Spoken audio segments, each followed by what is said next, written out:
is FSN. With FSN Spotlight, I'm Simon Marks. Today, the Ukrainian lawmaker trying to explain Russia's war against her country to her 9-year-old son. Inna Sovsun is a former Ukrainian Minister of Education, now a Member of Parliament and sheltering on the outskirts of Kiev ahead of a possible Russian military onslaught. He asked me what has happened, and I tried to explain that this evil guy called Putin wants to fight against Ukrainians. And he just said that, but what can be done? And I was trying to explain the concept of a no-fly zone to him. He drew a picture after that. He drew the roof over the buildings, but also over the sun.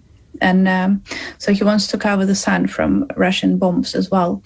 But that is his understanding of the reality. It's very difficult for children to understand, of course. I'm trying to be in touch with my loved ones. I'm getting now and then messages from my boyfriend. I don't know where he is. He's with the army. I don't know what area he's in. So I haven't been able to see any of my loved ones from the first day of war. But I'm alive. That is, and all of my loved ones are alive as well. She says she's spoken to parents whose children have been killed by the Russians this week in the town of Irpen, just 25 kilometres from Kiev, and is terrified that similar slaughter will soon be bearing down on the Ukrainian capital. The main news again. The US is banning all Russian oil imports. President Biden saying the country will not fund Vladimir Putin's war machine. Ukrainian President Volodymyr Zelensky won a standing ovation from Britain's House of Commons after becoming the first foreign leader ever to address it by video link. And McDonald's, Starbucks and Condé Nast became the latest Western businesses to suspend operations in Russia. And that is the latest feature story news. Simon Marks reporting. A new report from the Department of Health and Human Services urges Americans to do something, anything at all. According to the study, getting off your ass and doing any sort of physical or mental activity could have positive health effects. Look, we're not expecting you to go to the gym. That's clearly not happening. Just walk outside for a few blocks and then come back home.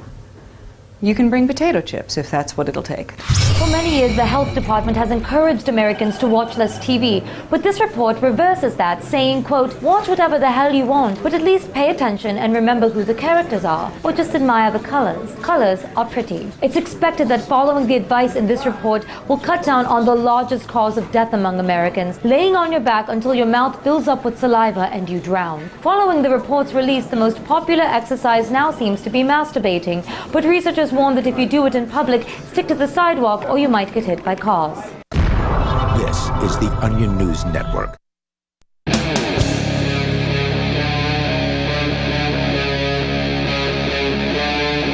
Free Talk Live. It is Free Talk Live, and the phones are open. If you want to join the show, you can. Here, the number 603-283-6160. That's 603-283-6160. Joining you in the studio tonight, it's Ian, Aria, and Conan. So last night we were talking a little bit about the rising gas prices. We got a bit of coverage here on Free Talk Live, and I mentioned that they were not quite to a record high. Well, now they are. Oh, we knew that was coming. Yeah, I mean, it seemed pretty inevitable that it was gonna happen, and it doesn't appear as though they're going to go down. I don't have the clip, but somebody caught Biden at what looked like some kind of an airport, and there's like a real quick clip of them asking him about gas prices. He says, they're going up. Blame Russia. That is the meme. That's today's meme, is everything can be blamed on Russia. Did he really say blame Russia? Basically, yeah. No, I mean, like I said, I don't have the actual clip, but dude, you're the leader of the free world, right? Quote unquote. Well, yeah. Did we introduce ourselves? It's Ian. Aria. I think we did. And Conan, okay. Yes, we did. So there's a lot to talk about here tonight. The trucker so-called protest that is rubbing elbows with politicians. Yeah, it's such a disappointment so far. We can get into what's going on with them. But let's start with the news. Yesterday, this wasn't official, but we kind of figured this was coming. And now it is official today. Biden has now said the United States will ban Russian oil imports in response to the invasion of Ukraine. So in case... What, like 2% of what we use? It's 2 or 4%? Was that what it was? Okay, I didn't It's not know. a whole lot. It doesn't really matter, though. Look what prices did just on the presumption that the United States was going to do this. Now the United States has done it. It's not just a presumption And not just oil either. It's a lot of product is going up in price, and of course those companies are blaming it on the invasion of Ukraine. According to this story here at CNBC, the U.S. imported around 672,000 barrels a day from Russia in 2021, and that amount makes up roughly 8% of the total U.S. imports of oil and refined products. Now, at the same time as Biden making this announcement, and it is quote-unquote immediate, according to the senior Biden administration official who spoke with reporters, no new contracts will be allowed, and existing contracts for Russian oil must be phased out within 45 days. In addition, we spoke yesterday about how now the Biden administration is courting with the government in Venezuela, the very same government that has been torturing its own people by, essentially starving them out over the last decade. But now they're trying to buddy up with the Venezuelan government. We can talk more about that, but that's not all. According to other news headlines, the Saudi and Emirati, the UAE leaders, are declining to speak with Biden. So Biden has reached out to Middle Eastern oil connoisseurs and has asked for some sort of relief or some kind of assistance during this situation with Russia, and they're not even taking his calls. I wonder if they've already had a sit down with Mr. Putin. With Putin? Oh yeah. Yeah, things that make you go, Well, they're manipulating they're going to manipulate the price to get to get the highest bid. Right, yeah. If they know that Russia's out, they know the prices are going to go up. So why not cartelize and raise the price some more? I mean, exactly. The U.S. can only get so much oil from Venezuela if indeed a deal is cut with them. Wasn't this the whole point of OPEC? Was it cartelize? Yeah. Yeah, I think so. So they already have the infrastructure in place. It makes sense. So let's just say it's not looking too good for the gas prices to go down anytime soon. Nope. If Biden can't even get these guys on the phone. Yeah, and if you live, far from your work and or you drive for a living via VV, you're going to get hurt from this. It's already hurting. Yeah. I had to fill up last night. I found $3.99. It was my first time yesterday filling up over $4. I'd never filled up a gas tank more than $4 a gallon. No, and I was just standing. I couldn't even watch the counter. I had to turn my head and look at some dust bunnies flying down the street. I could not watch the pump. Bad. It was that bad. Yeah. It's going to get worse. It's going to get worse. And yes, it's going to get worse. And tomorrow or sometime this week, I am going to go and I'm going to buy some more stuff.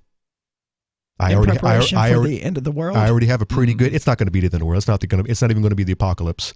But But trying times are ahead of us, and some staples, some food products are still relatively affordable, and they haven't really gone up. I've noticed a lot of vegetables have gone up.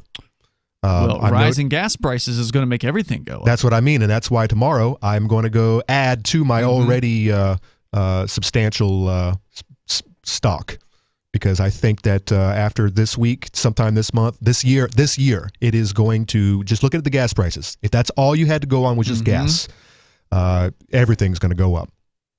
Yeah. And, plus, I was reading an article recently about the cost of eggs gone up because the cost to feed chickens has gone up. And so, there's this cascading effect that goes on. Everything that gets more expensive makes everything else more expensive. Correct. And, of course, the Biden administration loves to blame corporations, but it's the government that's to blame for all of this with their endless money printing, the trillions of dollars in quote-unquote relief. Well, here's your relief. Well, I wouldn't say what comes out of that. They're not printing; they're borrowing from the people who are, because you're talking about the Federal Reserve. They are the main culprits. They're the ones behind all of this and who really control the strings.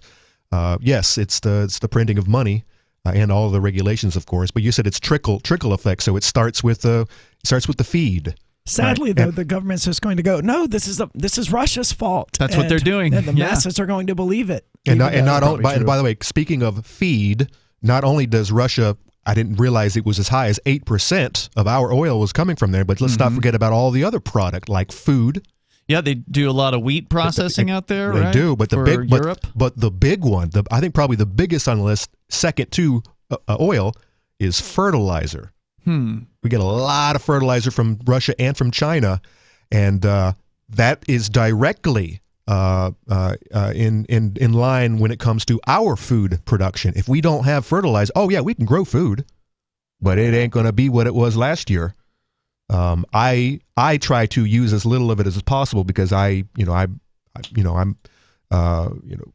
composting as much as I can, and of course I have the chickens and the rabbits. So that's basically, ideally, that's the way you do it. But I don't feed anyone else except myself. We're talking about professional food growers who rely on this product, which I don't know. It's not going to be available, and if they can get their hands on it, guess what? It's going to cost more, and then that's going to trickle down to you, the consumer. Did you hear that Vladimir Putin has now signed a decree that institutes quote-unquote special economic measures to be in effect until the end of the year, including a ban or restriction on exports outside of Russia? So they're not clear on what products are going to be prohibited to leave Russia. Fertilizer. But could be very well things like that. Yeah. Food products, because, quote-unquote, the decree is to ensure the security of the Russian Federation, unquote. Gold, too. They ain't gonna let any of their gold leave the country. They bought a lot of gold over the last several years, too. We were talking about this years ago. And when I saw that, when I heard those stories, I'm like, yep, he's getting ready. This guy knows what's going on. Something's coming. He's coming. Yeah. So those are it's some not of the hard to see that something is coming, right? That's why we're all about gold and cryptocurrency. It's obvious. Right. As long as there's government, there's something coming. Yeah, but when a leader of a country is making these decisions on behalf of everybody, the whole country, we're just crazy tinfoil hatters. What do we know? Well, we seem to know a lot more than the average person. No one listens to us except everyone who's listening to this station. So those are some of the most, pressing headlines of the moment. Coming up, we're going to get into other stories. You got something about the Pfizer details that have come out that were supposed to originally take 50 or 70 years to come out. Oh, yeah. They've been ordered out by a judge. You've got kind of a summary of that. And also, no one is talking about it. We're going to look at, because COVID's over. It's now over. Everybody's focused on Ukraine. But also, Aria, you and I had the same story about Venezuela, and just kind of painting them as having this giant turnaround, and now things are just getting better over there, so it's totally fine for the U.S. government to go and be pals with the Venezuelan government goons. Has Sean Penn been over there yet? We'll get into it coming up here. 603-283-6160.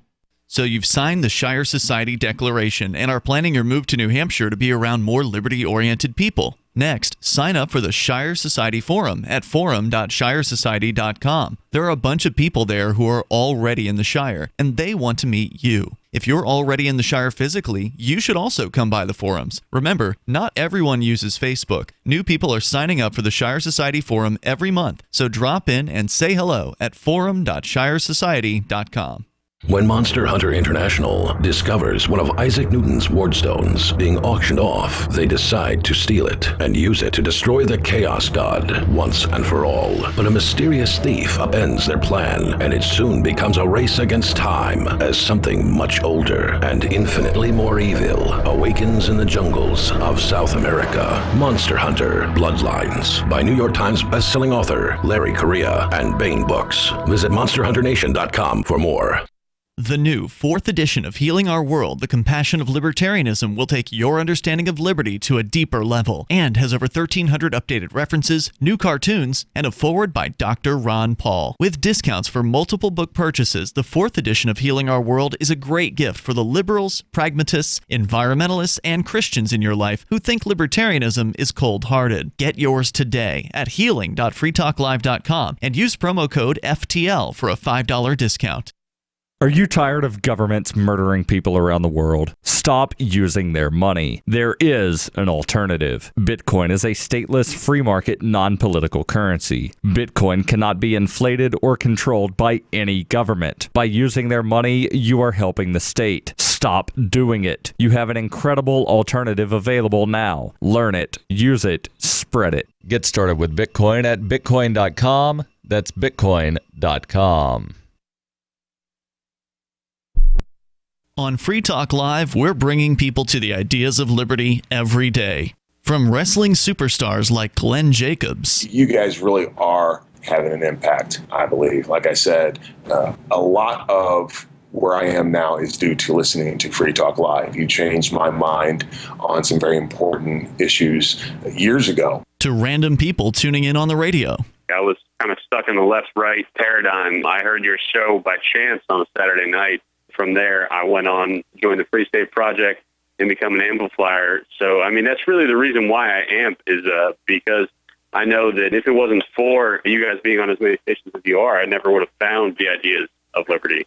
You can help more people hear the message of liberty by joining Free Talk Live's AMPS program on Patreon for as little as $5 a month. And you'll get access to special perks. Visit amps.freetalklive.com, amps.freetalklive.com. If you want to know the latest about Free Talk Live before we go on the air, all you need to decide is how you want it delivered. It's your choice. Visit news.freetalklive.com to receive our usually weekly news updates by email. Plus, we have a Twitter account at twitter.freetalklive.com, and you can follow us on the decentralized Mastodon platform at toot.freetalklive.com. So please follow us at toot.freetalklive.com and sign up for our emails at news.freetalklive.com. Are you tired of your taxes funding endless occupations around the world? Antiwar.com is run by people who understand that wars abroad become wars at home, wars on our freedoms. Antiwar.com is dedicated to bringing you the latest in news, views, interviews, and reviews from the top movers and shakers in the anti-occupation movement. Antiwar.com has it all, from thorough foreign policy analysis to interviews with whistleblowers who used to run the military-industrial complex. Anti-war, pro-free market. That's antiwar.com. You can help spread the ideas of liberty with our Patreon for just $5 per month at amps.freetalklive.com.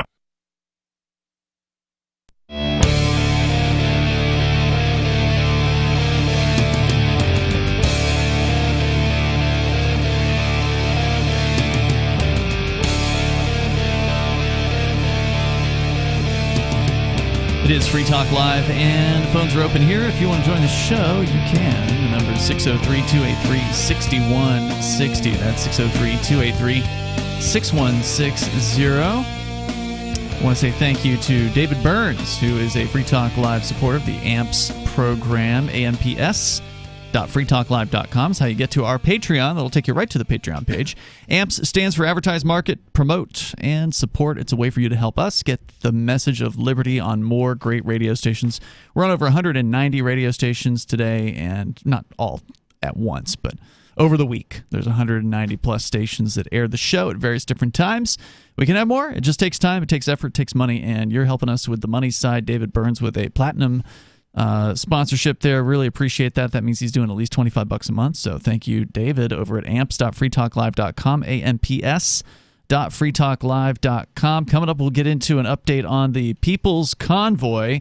What did they do today? Because they're still in the D.C. area.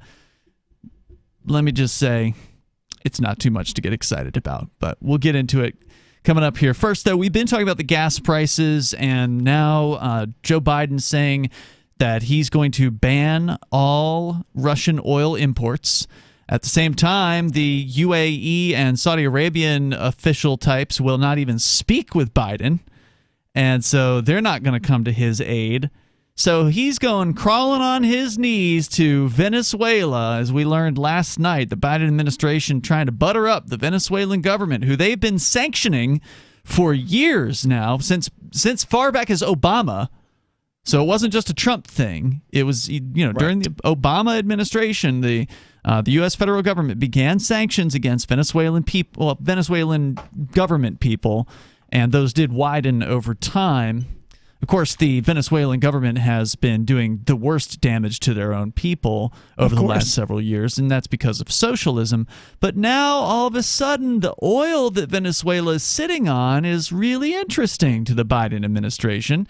And then all of a sudden, the mainstream media is starting to promote how Venezuela, hey, they're not so bad anymore. You know, all that reporting we did over the last decade about how people are not quite starving, but they're hungry enough to where they're losing weight year after year, where the government can't even pay the bill to print their money anymore. They can't pay their money printer, which is a private company based in Europe. Where they didn't have running water, where they were purifying sewage in order to drink it. Yeah. The military was in such a bad shape, they were like capturing stray dogs or goats or whatever and killing them because they weren't getting enough food from the government. I didn't hear about that one. There were so many crazy stories in the last 10 years from Venezuela, and mostly in the last several years. It's just gotten worse and worse. But now, all of a sudden, Aria, you've got a story about a puff piece about Venezuela. Things are changing for the better, thanks to the dollar. Yes. Well, thanks to capitalism. Right. Okay. And it's no surprise that the media is putting this out. I mean, just yesterday, I saw a piece in the Military Times about how Ukraine is winning the propaganda war, and they pointed to the Ghost of Kiev, which is supposedly this pilot who has shot down like 6 Russian aircraft. Fake news. Yeah. This dude doesn't. Same with Snake Island. Yeah, there's no reason to believe this dude exists, and even Military Times acknowledges he probably isn't a real person. So when I see this and they quote, Carlos Villoria, who came home to Venezuela last month, he's a 35-year-old lawyer. This dude probably does not exist. And this whole propaganda war that we've seen between Russia and the United States and Western and Eastern media just makes it so clear to me that all of these people are. This may not even be a real newspaper coming out of South America. He may exist, but he might be a spook, a Fed. Well, it could just be a made-up name, a made-up story about someone coming home to Venezuela based on something that isn't actually happening. They're saying he'd had enough of 15-hour workdays and abusive bosses as a restaurant worker in Argentina. Oh, so Argentina's the bad guy now. And he's a 35-year-old lawyer working 15-hour days with abusive bosses at a restaurant in Argentina. None of that makes any sense, right? I'm just ready to wrap my head around it. I can't even imagine 15-hour days. I think the idea is he was trained as a lawyer in Venezuela and then escaped because Venezuela was terrible and went to Argentina and then had to get work as a all right, that makes sense. As a waiter because he's not a licensed attorney in Argentina. It's possible, but I still doubt that there's any truth to the story whatsoever. Well, let's go on. But his return is also emblematic. I'm going to find a job that pays in dollars, he said. After leading his country's economy over a cliff, President... Wait. I don't think he would. I don't think anyone going back would say that, not considering what crypto is right now. What do you mean? That's where Venezuelans who know what they're doing are either they already fled the country and are never going back. Yeah. Or they're over there using crypto. It's still not that big. They're using dollars as well. It is true that and I'm sure they're going to touch on it in this story. It was probably as of like a year ago, we were reporting on how the Venezuelan government decided to officially look the other way when it came to the businesses advertising prices in both Bolivar and in dollars. It just became so common that people were using dollars, they realized that, okay, well, this might actually be a way for us to save our hides, right? Because they knew that people were pissed. There have been protests over the last several years in Venezuela that didn't quite get to the point of running Maduro out on a rail, but made him probably a little nervous for his own personal well-being. And so at some point, they just said, all right, we're not going to arrest you anymore if we catch you using the dollar. Okay? So you guys that want a price in the dollar, it's fine. We're still not going to let you put it into the bank accounts, but if you want to go ahead and accept dollars, no biggie. We're not going to prosecute anybody. And that actually made a huge shift for the Venezuelan people because it allowed the business owners to actually openly accept dollars, because that would have been like a criminal act. Their business would have been shut down if they were caught accepting dollars previously. Now they can advertise that they do accept dollars, they can pay people in dollars, and so it has essentially dollarized the Venezuelan economy to a large extent. And I suspect that, again, that's they do mention that by allowing dollars to flow freely and private enterprise to flourish in recent months, Maduro seems to have breathed new life into his regime.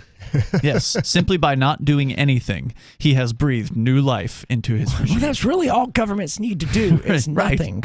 Yes. He remains widely despised, but immigration has begun to slow. That's immigration with the E. That's people moving leaving. out. Yes. People are returning, and the government is enacting laws to tax dollar transactions and allow companies to issue debt in foreign companies. All currencies. Yeah, sorry. All are signs that despite a triumphant world tour, including a White House meeting with President Trump, opposition leader Juan Guaido is further away from ousting Maduro than he was a year ago when he announced that plan and won wide international support. It goes on here at the time. Why is he even talking about Guaido at this point? He's been obsolete for more than a year. Yeah. This is all they ever wanted, and I'm talking the powers that be. They want Venezuela to use the U.S. dollar and to sell their oil to us. And that's what they're about to get. To play ball. This is what they always wanted. So they go in there, they rebelize the country, let them suffer for a few years, or a lot of years actually. And then once they've given up and come to their senses, we'll play ball. Yeah, all right, fatty. We got a contract for you now. That's what this was all about from day one. That's a good point, man. There's more coming up here. You can join the show. The number is 603-283-6160. More on this puff piece about Venezuela. Everything's changed now. The Free State Project has reached its goal of 20,000 liberty lovers who've pledged to move to New Hampshire and get active to achieve liberty in our lifetime. Perhaps you're trying to figure out what part of New Hampshire should be your destination. If so, consider Keene. You'll find more than 150 reasons to move to Keene at move.freekeene.com. Keene is famous for its historic, publicity-generating activism, as well as being the liberty media capital of the world. It's home to freekeene.com, New Hampshire's destination for liberty activism, news, and opinion. For years, we've been compiling over 150 reasons to move to Keene at move.freekeene.com, where you'll learn about some of what's happening here and what makes Keene a great place to live. If you love liberty, you'll probably enjoy anywhere you end up in the Shire. But do your due diligence first. Please visit move.freekeene.com for the full list of over 150 reasons to move to Keene. That's move.freekeene.com. From Feature Story News in Washington, I'm Simon Marks. The U.S. is banning all imports of Russian oil and closing ports to any tankers carrying it. President Biden announced the move at the White House today and said while he hopes to insulate Americans against spiraling prices at the pumps, they must be prepared to pay a price to defend Ukraine's democracy. Russia may continue to grind out its advance at a horrible price, but this much is already clear. Ukraine will never be a victory for Putin. Putin may be able to take a city, but he'll never be able to hold the country.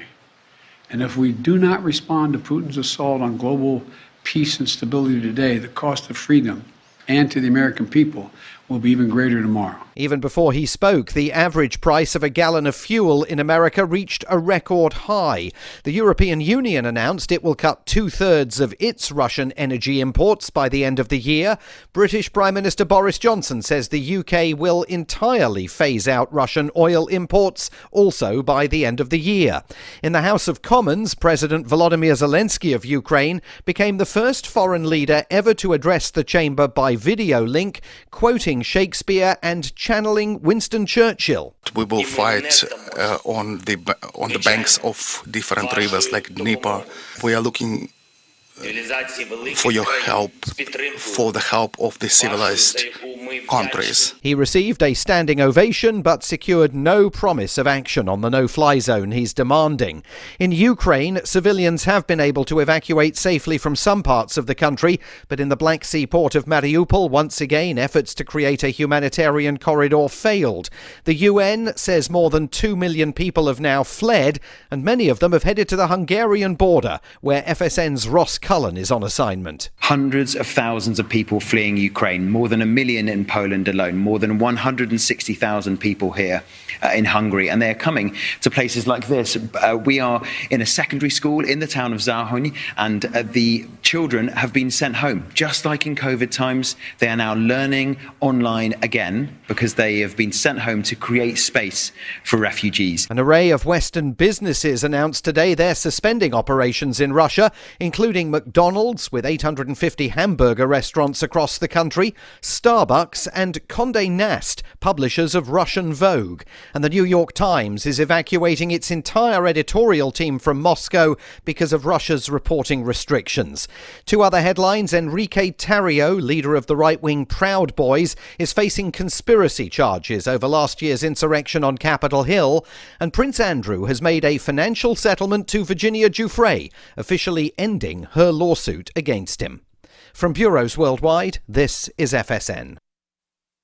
Yep, we still do email. Drop your email address in the entry box at freetalklive.com, and you'll be kept in the loop with Free Talk Live.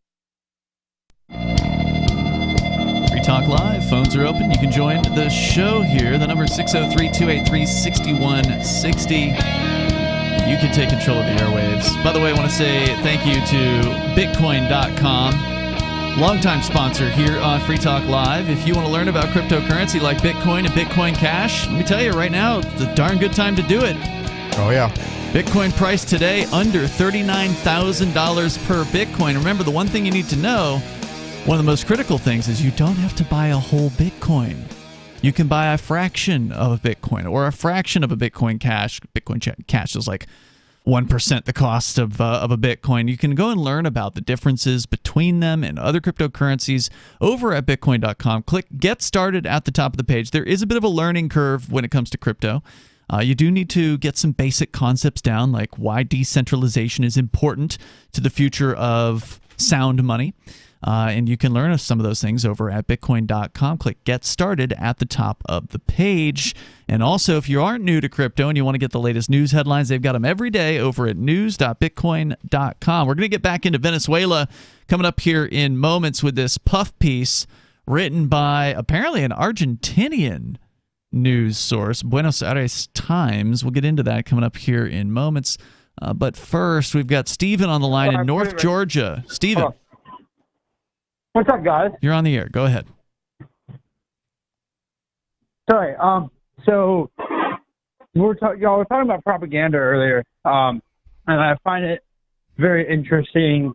Some of the stuff coming out right now, and where a lot of this stuff's originating from. And I feel like maybe the Ukrainians are propaganda too hard, because what is coming to light now is that the Ghost of Kiev, this guy that became the first ace in a less than 24-hour period, got five kills in 24 hours.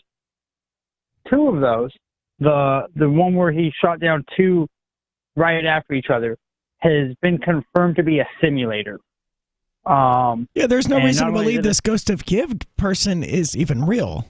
Yeah, I'm pretty sure it's been confirmed that the whole thing has been made up completely from top to bottom at this point. And I think the simulator you're referring to is footage from a video game called Arma 3, which was being passed around social media like 2 weeks ago at this point. It's pretty old news. Was being passed around, I don't know, seen millions of times as though it was actually footage from Ukraine when it was a video game. Yeah, and when you consider that there's been infighting in Ukraine for the last decade, they have tons of footage of people basically beating themselves senseless, beating each other in the heads, blood, wreckage, burning. They've got lots to pick and choose from. This whole thing, this whole event, this whole invasion could be a wag the dog event. It might not be any. There might not be any truth in it. Well, the stuff that I'm seeing is that this simulator footage actually comes from a legitimate simulator used by the American government, which I find very concerning, because what we now know is that the photos that were used to show that the president was running around with a gun defending his people, we now know that that was actually a photo taken. Not only was it taken a year ago, but it was taken using American money, like American government money.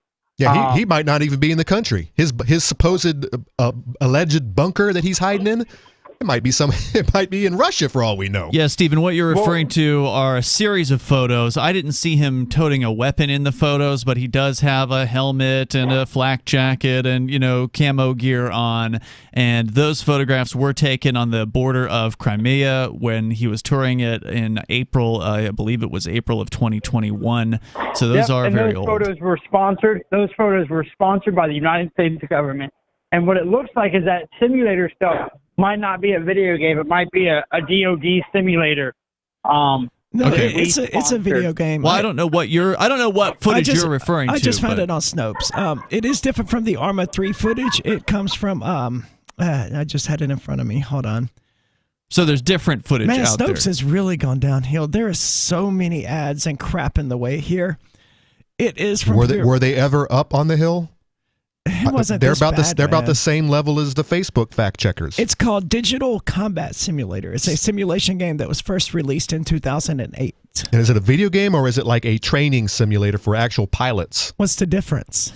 Well, I mean, it's the controls and whatnot. Stephen, thanks for the do you have call do you have a tonight. little controller Appreciate in your hand, or do you have a whole bank of switches and knobs to turn and twitch? They have those for video games as well. There was this massive tank-based video game that came out a number of years ago that had like a controller that would fill up an entire desk, and it was just a video game. And here I am complaining about buying an Oculus. So I think don't the remember the takeaway name of the game, but it was pretty cool. The takeaway here is there's a ton of fake footage that has been floated as though it's real from Ukraine, and it's not even from Ukraine, a lot of it. Yeah. Some of it is, but it's old footage. Some of it goes back for years. Some of the destruction, some of the photos of destruction, some of the videos of people like throwing a Molotov at a tank or whatever. Almost all of this stuff has been identified as old. And some of this isn't even the fault of Ukraine, right? Like the person who took the footage from Arma 3 or whatever. It's just people on the web. Yeah, it was probably just some person on the internet who was like, I'm going to become famous. Ha, ha, ha. Hey, guys, I captured this video. And then people saw it and just they cook shared up a it. story about how it's so-and-so from Ukraine, and then put the Ukraine flag symbol in there and shoot it out there on social media and see who bites. Yeah, because no one ever facts check anything before they share it. That's right. Very few people. True. So back to this story here. So again, it comes back to what you were saying, Arya, of how do you even know what to believe about this? It's so hard. At this point, I just don't. And this is why people clue out. There are so many differing options out there that it's so much easier just to veg out and to listen to some talking head tell them what to think. Mm-hmm. And when we try to break this down, because we're probably wrong all the time. Here we are, we're speculating. We're like, this is what can we trust? Can we trust anything? And I'm of the opinion that no, you can't even trust us because we might be completely wrong this evening. The only thing you can there trust might be 10,000 dead Russians and 10,000 dead Ukrainians right now, and when we wouldn't know because who would you trust? The only thing you can trust is your own experience, and the fact is we're not there. We're not there. So exactly. we have no experience. We had some people call in over the last couple of weeks who claimed to be in Ukraine. One of them claimed to be in the Ukraine military, or the Defense Force, as it's called. And later, somebody who is a Free Talk Live longtime supporter did reach out and said he suggested to that person to call in, and he vouched for him, said he was the real deal. And then there's another lady, Galena, who's called in twice at this point, and that's the closest we can come to saying maybe they're real. And by the maybe. way, I didn't hear those. What were their reports? In a nutshell? Galena's reports came in right before the supposed rolling in of troops into Kiev, but she was in Kharkiv. She was in Kharkiv, and she had said she hadn't seen any conflicts between Russian troops. She hadn't even seen any Russian troops. Yeah, well, I know that. But she wasn't like a Russian sympathizer either. I mean, she could have been. How would we know? Right. Well, at least based on her first call. She could have been a Russian spy. Based on her first call, she sounded very pro-Ukraine. But as a good Russian spy would. As the similar to these nutter YouTubers and who whatnots that want hits, the news organization is the same way. And there are things there. The money makers when it comes to the newspaper and or the TV. If it bleeds, it leads. Correct. So elections and war. That's where they're always going to go with it. If they have and pandemics, they turned out was real good money. Exactly, and they beat that one too long. Though. It was beat way too long. Yeah. And it's seen its day. Now they got a new set of lies. They have a new set of lies. And I just hold on. And the sad thing is, some people who were skeptical of the so-called pandemic have fallen hook, line, and sinker for this one. Oh my God! These Republicans out there. One guy in particular. I have a vet. There's a vet that I follow on Facebook. He's right here in Keene. Mm-hmm. A personality. Let's call him that. All right. And he every day 5, 6, 7 articles and or video of Ukraine winning. And he's just all in support of Ukraine. And if he was a younger man, I wouldn't doubt he'd be on a plane right now heading over there with the other 16,000 that supposedly, allegedly, Zelensky said has signed up to help fight the Ruskies. We got more coming up here from Venezuela. What is the puff piece that the mainstream media is sharing on the way? This is Michael Dean from the Freedom Fiends. I've run websites since 1996 and have used over a dozen web hosts in that time. AgristHosting.com is the only one that hasn't broken my heart. Agrist Hosting's uptime and service is stellar, and their DDoS mitigation is the best I've seen. That's important because if you tell the truth in this world, you'll ruffle feathers. And some people will try dirty tricks to silence your voice. No matter what the haters hit us with, Agrist Hosting keeps our websites online. If you have a mission-critical commercial presence or a world-changing activism site, you cannot tolerate any skullduggery. So go with AgristHosting.com. Have a WordPress or blog site, but you're not satisfied with performance or uptime? Or just want raw hosting? Want to pay with Bitcoin? Agrist Hosting specializes in high-performance hosting with personalized service. Go to AgristHosting.com and click on the button that says Get Hosted. That's AgristHosting.com.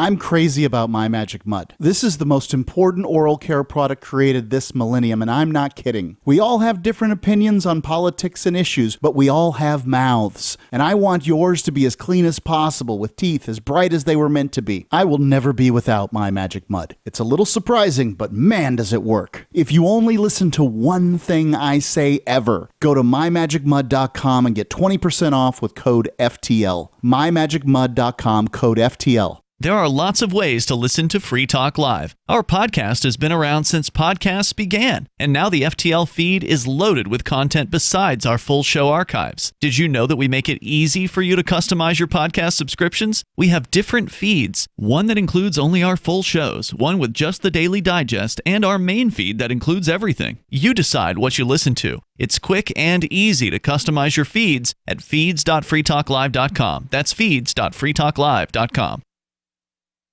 We have some good news. The indictments against Ross Ulbricht in the District of Maryland were dismissed with prejudice, meaning they can never be refiled. This is especially good because those indictments contain the only charge ever made that Ross engaged in murder for hire. This was a serious allegation that Ross Ulbricht denies. It was never prosecuted or ruled on by a jury, but was trumpeted by the federal government and the media as if it were proven fact. The Maryland court held these indictments for almost 5 years, poisoning Ross's case and leaving him under a cloud of unproven allegations.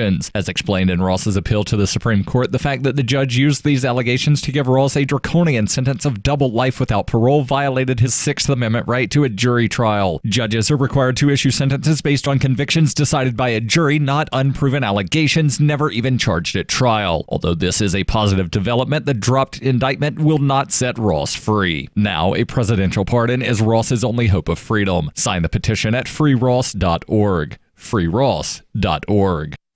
What if you want to hear the latest episode of Free Talk Live, but all you have is your phone, you forgot to download our archive, and you have no data connection? You can call our Listen line at 641-793-0191. That's a long-distance number, so you may incur charges. If not, listen as long as you want. 641-793-0191. The Free Talk Live Listen line, 641-793-0191.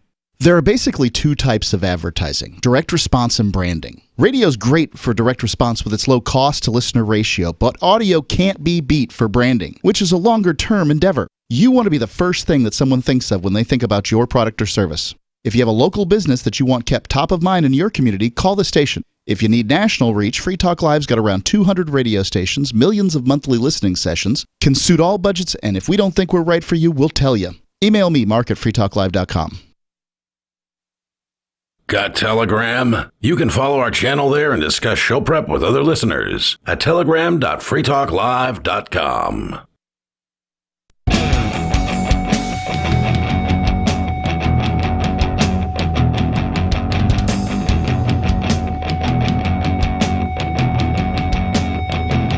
Free Talk Live. Phones are open for you. If you want to join the show, you can just dial in at 603-283-6160. We'll get you on the air. With you tonight, it's Ian, Aria, and Conan. 603-283-6160. One of the main topics we've been focusing on pretty heavy in the last 2 or so weeks since this Ukraine situation blew up is the fact that it's a propaganda war more than anything else, and you should not believe anything you hear. I understand some people want to believe the things they're hearing because they want to believe that, you know, Putin's always the bad guy, and so therefore the Ukrainians must be the good guy, when of course the reality is these people are all government people, and they're all lying thugs. And as it turns out, there them. are actually Nazis in Ukraine. Yes. They actually have their own military division, apparently. The Azov division? The Azov Battalion. Yes. And that's not a conspiracy theory. It is not. They have their own Wikipedia page, and it outlines a lot of information, and they've been doing business since Hitler. Yeah, actually, Putin, in one of his earlier statements that I've actually read, I've not read it on the air, but I've taken the time to actually, because I want to know, what do they say? What is it that the U.S. and the Western, the European Union don't want me to read? They don't want me to read RT.com. Yeah, why are they taking RT down left and right? Right. So I'm going to go there and I'm going to read, some of the stuff they're putting out because I want to get the other perspective. Yeah, I wish that man spoke English. It would be, Putin? Yeah, it would. He just needs to stop everything he's doing. I know he's old. Learn some English. If he just had English sound bites, because some of the things he says, he's a Russian patriot. I think he really truly loves his country. He's former KGB. I would be shocked if he doesn't speak English. I'm military. Well, good point. Good point. He probably knows a lot. He probably knows a couple other languages as well. I would imagine he does. He's just playing. But I mean, he's speaking to the Russian people when he's speaking. I mean, our president Joe Biden probably knows Spanish, but you don't see him, going around speaking. Can I Spanish. say something? Sure. I don't understand. I don't understand a lick of Russian, but I understand Putin a hell of a lot more than I do Biden, who speaks English. Just saying. One of the things that he linked to in his speech was the fact that Amnesty International, which is a fairly widely renowned group that does investigations on international abuses of human rights, right? Like, people have heard about Amnesty International. We recently reported, not that recently, but last year we had a report from Amnesty International about the Chinese government and their re-education camps, their detention camps of the Uyghur Muslims. Amnesty International, that was the group that did a lot of the reporting on that talked to a lot of the escapees. Well, guess what? They also did a report in September of 2014 on the abuses and war crimes by the Aidar Volunteer Battalion in the North Luhansk region. So there's a 7-page report about how the abuses committed by members of this Aidar battalion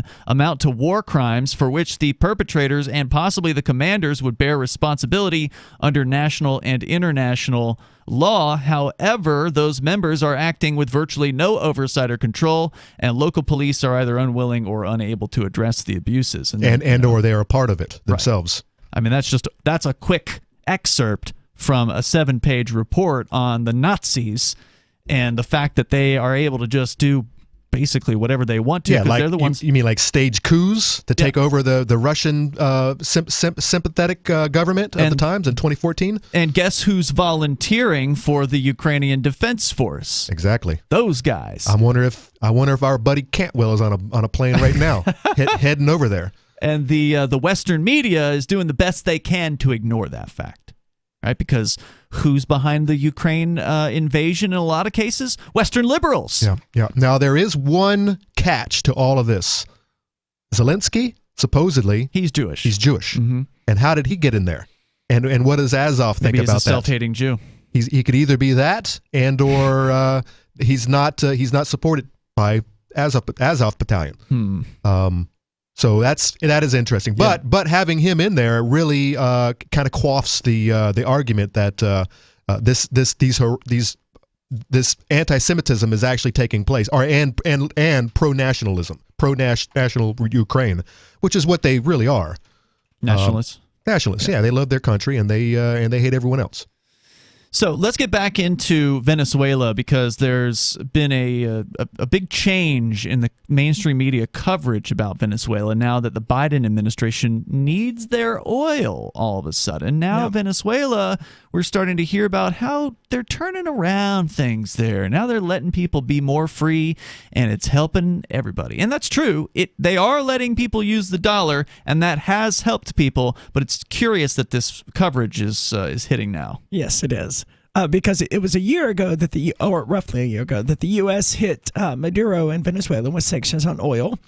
They took a big hit, obviously, and many believed he would have survived, but the doubters... Maduro, you mean? Yes. But the doubters didn't realize how much help he'd get from key allies to evade sanctions. Like Russia. Well, they don't mention Russia. That's one of their key allies. They say the economies of the countries that have helped us are capitalist. China, Turkey, and India, declared David Paravicini, who is a lawmaker in their National Constituent Assembly. The new approach: to get their aid, apparently, you need conditions of economic liberalism.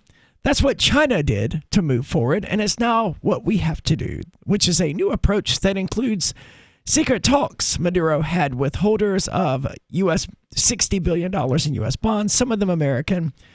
So basically, that's what they did. They allowed people to use dollars, and evidently they started cozying up with people who had American dollars. This is the first I've heard about any of that. But Venezuela has the world's largest known oil reserves, and if this deal came to fruition, it doesn't really say what deal they're talking about. Oh, yes, it does. I just glossed over it. They were offering to pair holders of American bonds with a foreign drilling company that would be granted the rights to some government boondoggle, basically, is what I'm getting away out of this. This is exactly what China does in all the countries they move into. Yeah, well, they build the infrastructure. Well, Venezuela's offering to, it's very clear, pair bondholders with a foreign drilling company, presumably a Chinese one, that would be granted the rights to oil fields. It's all very confusing. That's really interesting, because we had mentioned last night about how the Venezuelan government nationalized the oil industry in the 1970s with the creation of what they call... want to sell it. Yeah, PDVSA, the Venezuelan Oil Corporation, basically, that's run by the government. It has been run into the ground by the government, which is what they've done there when they nationalize every industry they've nationalized. And it's been like hundreds of businesses they've taken over with government force, which is, of course, run a lot of the entrepreneurs out of the country. Because if you're an entrepreneur and you have a business that you set up in Venezuela and it was successful, and you start seeing other people in business having their businesses literally just taken from them, because that's what, for listeners that don't know, that's what nationalization is, where the government comes in and says, oh, mine, and just takes everything that you've done, everything you've created, all the buildings, all the cars, all the equipment, the capital, the employees, they just take it. And for those not listening, for those not paying very close attention, that's pretty much what we have in the United States as well. It's getting there. Well, they haven't really nationalized industry in the United States. But if you during don't pay COVID, your taxes, they're going to take your property from you. Well, that's true, but that's a little different. Nationalization is different. Nationalization is, we believe this industry will do better under the tutelage of the Venezuelan government, and it is now ours. It is a total takeover. Although during COVID, in the early days, they did use some sort of War Powers Act to force manufacturers to manufacture things like hand sanitizer. Do you remember that? No, I didn't hear about that. Yeah, that happened. Mm-hmm.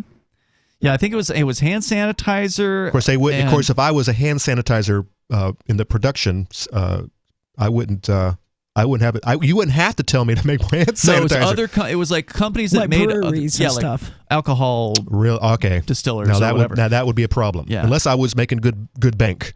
Yeah, so there were things like that. It wasn't just that there were, like, the masks were being forced. Some other companies were being forced to make masks. So it does exist to some extent where the government gang in the U.S. can step in and at gunpoint threaten people. Of course, we saw in Canada where the Ottawa government forced the tow truck drivers at the threat of violence to come in and actually tow the truckers from out in front of the Parliament, which is why the tow truck drivers were covering their faces and their trucks with their logos, or covering up all their logos because they were so embarrassed. Now, if a bunch of U.S. corporations all got together and started, boycotting Russia, Just that's what they're doing. That's what they're doing. Would that be like stage one of nationalization of That's just of straight up companies? corporatism. I mean, that's just like corporate obedience to the state. They're not being forced to. But that's what I mean. But they're all doing it, and it's all political. Yeah, PepsiCo, Coca-Cola, McDonald's, and Starbucks now, according to CNBC.com, are going to suspend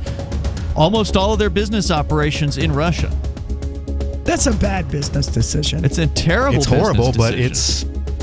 I don't know. Are they trying to get out of the It's way? signaling. Are they trying to get it like Ford in Nazi Germany when he's selling plenty of vehicles to the Germans right up to the war? We got more coming up here. You can join us at 603-283-6160. It's Free Talk Live.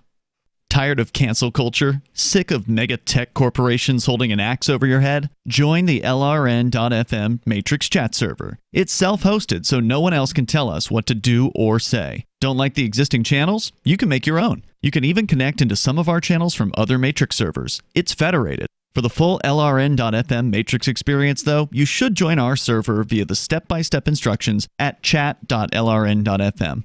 Chat.lrn.fm. Do you feel like your nation, state, or community no longer holds your values? Have you dreamt of a place where people agree that liberty is important and are free to pursue their projects so long as they respect the property of others? There are many people just like you that are discovering freeprivatecities.com. Their social media links are at the upper right of the page at freeprivatecities.com. All skill levels will be needed when the first of the Free Private Cities opens. It's sooner than you think. Stop arguing and build. freeprivatecities.com. Looking for a great real estate investment? Consider New Hampshire, which is ground zero for the Liberty Movement. Your first call should be to Mark Worden from Porcupine Real Estate. He's more than just a real estate agent. He's your New Hampshire concierge. Where are the best places to live? Do you want farm, city, the burbs, or forest? Do you want a duplex or multifamily building so that renters pay your mortgage? There are homes in all price ranges in New Hampshire, and Mark can help with financing too. Invest in liberty and property. Mark Worden can help. PorcupineRealEstate.com. If you want to know the latest about Free Talk Live before we go on the air, all you need to decide is how you want it delivered. It's your choice. Visit news.freetalklive.com to receive our usually weekly news updates by email. Plus, we have a Twitter account at twitter.freetalklive.com, and you can follow us on the decentralized Mastodon platform at toot.freetalklive.com. So please follow us at toot.freetalklive.com and sign up for our emails at news.freetalklive.com. You're listening to the live edition of Free Talk Live. Hour number 2 is next, after the news, here on the Liberty Radio Network at LRN.FM. From Feature Story News in Washington, I'm Simon Marks. The U.S. is banning all imports of Russian oil and closing ports to any tankers carrying it. President Biden announced the move at the White House today and said while he hopes to insulate Americans against spiraling prices at the pumps, they must be prepared to pay a price to defend Ukraine's democracy. Russia may continue to grind out its advance at a horrible price, but this much is already clear. Ukraine will never be a victory for Putin. Putin may be able to take a city, but he'll never be able to hold the country. And if we do not respond to Putin's assault on global peace and stability today, the cost of freedom and to the American people will be even greater tomorrow. Even before he spoke, the average price of a gallon of fuel in America reached a record high. The European Union announced it will cut 2/3 of its Russian energy imports by the end of the year. British Prime Minister Boris Johnson says the UK will entirely phase out Russian oil imports also by the end of the year. In the House of Commons, President Volodymyr Zelensky of Ukraine became the first foreign leader ever to address the chamber by video link, quoting Shakespeare and channeling Winston Churchill. We will fight on the banks of different rivers like Dnieper. We are looking for your help, for the help of the civilized countries. He received a standing ovation but secured no promise of action on the no-fly zone he's demanding. In Ukraine, civilians have been able to evacuate safely from some parts of the country, but in the Black Sea port of Mariupol, once again, efforts to create a humanitarian corridor failed. The UN says more than 2 million people have now fled, and many of them have headed to the Hungarian border, where FSN's Ross Cullen is on assignment. Hundreds of thousands of people fleeing Ukraine, more than 1 million in in Poland alone, more than 160,000 people here in Hungary, and they're coming to places like this. We are in a secondary school in the town of Záhony, and the children have been sent home. Just like in COVID times, they are now learning online again because they have been sent home to create space for refugees. An array of Western businesses announced today they're suspending operations in Russia, including McDonald's, with 850 hamburger restaurants across the country, Starbucks and Condé Nast, publishers of Russian Vogue. And the New York Times is evacuating its entire editorial team from Moscow because of Russia's reporting restrictions. Two other headlines: Enrique Tarrio, leader of the right-wing Proud Boys, is facing conspiracy charges over last year's insurrection on Capitol Hill, and Prince Andrew has made a financial settlement to Virginia Giuffre, officially ending her lawsuit against him. From bureaus worldwide, this is FSN. With FSN Spotlight, I'm Simon Marks. Today, the Ukrainian lawmaker trying to explain Russia's war against her country to her 9-year-old son. Inna Sovsun is a former Ukrainian Minister of Education, now a Member of Parliament and sheltering on the outskirts of Kiev ahead of a possible Russian military onslaught. He asked me what has happened, and I tried to explain that this evil guy called Putin wants to fight against Ukrainians. And he just said that, but what can be done? And I was trying to explain the concept of a no-fly zone to him. He drew a picture after that. He drew the roof over the buildings, but also over the sun. And so he wants to cover the sun from Russian bombs as well. But that is his understanding of the reality. It's very difficult for children to understand, of course. I'm trying to be in touch with my loved ones. I'm getting now and then messages from my boyfriend. I don't know where he is. He's with the army. I don't know what area he's in. So I haven't been able to see any of my loved ones from the first day of war. But I'm alive. That is, and all of my loved ones are alive as well. She says she's spoken to parents whose children have been killed by the Russians this week in the town of Irpen, just 25 kilometers from Kiev, and is terrified that similar slaughter will soon be bearing down on the Ukrainian capital. The main news again. The US is banning all Russian oil imports. President Biden saying the country will not fund Vladimir Putin's war machine. Ukrainian President Volodymyr Zelensky won a standing ovation from Britain's House of Commons after becoming the first foreign leader ever to address it by video link. And McDonald's, Starbucks and Condé Nast became the latest Western businesses to suspend operations in Russia. And that is the latest feature story news. Simon Marks reporting. A reclusive deity hasn't written a new book in 2,000 years, and a local rescue dog is adopted for a couple weeks. This is the Onion Week in Review. This week, in a devastating blow to the nation's laundry, 16,000 Americans were reportedly stained during the messiest day in U.S. history. Reports confirm that nearly 3,000 citizens received permanent stains on their good shirt from mustard splatter off a dropped hot dog, along with 12,000 cases of spilled coffee and other dark beverages, ruining Americans' pair of hand-wash-only pants. Government officials further indicated that federal assistance for the nation's overwhelmed dry cleaners would be necessary. And in this week's local news, an elderly Rite Aid patron stretches out a conversation about toothpaste to prolong human contact. In other news, artifacts discovered buried in Washington, D.C. suggest humans once passed laws there. A self-centered child blames his parents' divorce entirely on himself. And a night of uninterrupted sleep really throws off a man's entire day. This is the Onion News Network.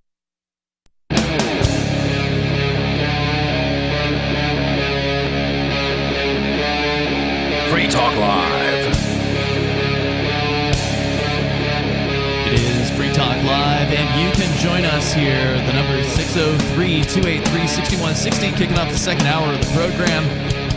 We're talking about the change in tune from the mainstream media when it comes to Venezuela now, talking about how more capitalistic they are, how much more free they are, and that way it's totally fine to justify the Biden administration going there and begging for oil. So that's still happening here at Free Talk Live. Also on the way, Conan, you're going to share some details from the Pfizer release, which came 55 or 60 years earlier than we were expecting it to. So that's on the way here tonight. Of course, your calls and thoughts are also coming up. Plus, there's more about Ukraine that we should discuss, so much to talk about, but of course you can bring up anything. And Arya is still recovering from a throat operation more than a month ago, and you gave the story from Venezuela a good shot. I tried. Yeah, and you can only do so much, and I definitely appreciate you being here and coming back on the air with us. So I'm going to pick up the ball here because I've got the story in front of me.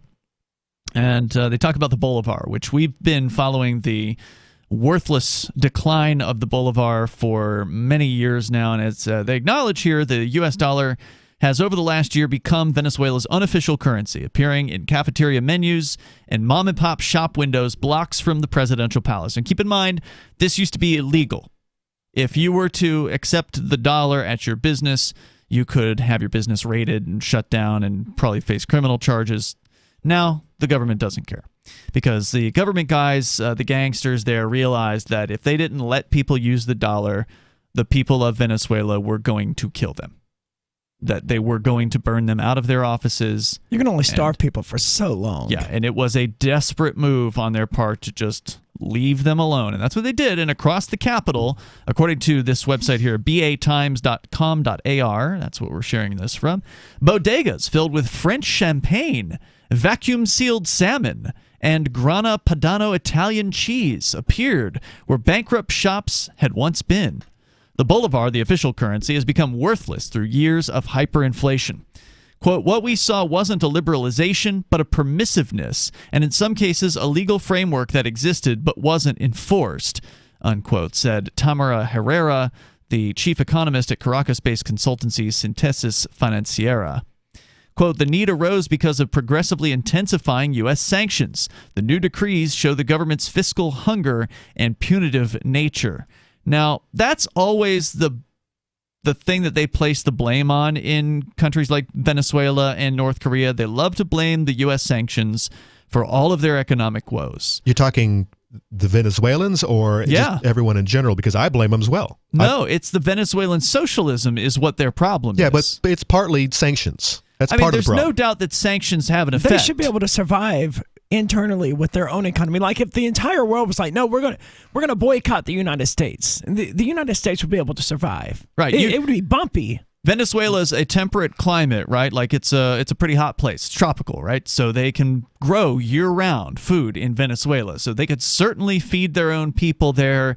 They could certainly have a robust economy if they actually had the freedom to do so. But they don't. It's a socialist economy, and that's why, it's been absolute garbage for as long as it has. But Ian, their maple syrup. They're not getting their maple syrup from Vermont. But yeah, you are correct. But it's not just the sanctions of everything that's being imported or tariffs that are put on exports, but it's also their oil industry has a lot of competition out there. Yep. And by the way, I blame that, by the way, as the number one issue was the competition. Well, they have less competition now. Which is what? Well, they've destabilized the country. Now they can just move in there with this new deal. Well, in a free market with oil, which no one has, but in a freer market of oil where there's actually real competition within Venezuela, which there was not. There was just the one public corporation. Yeah, but I'm talking companies across the globe. I know what you're saying, right. But a socialist-run company cannot compete on the world stage in any meaningful sense because the other companies, if they're not run by governments,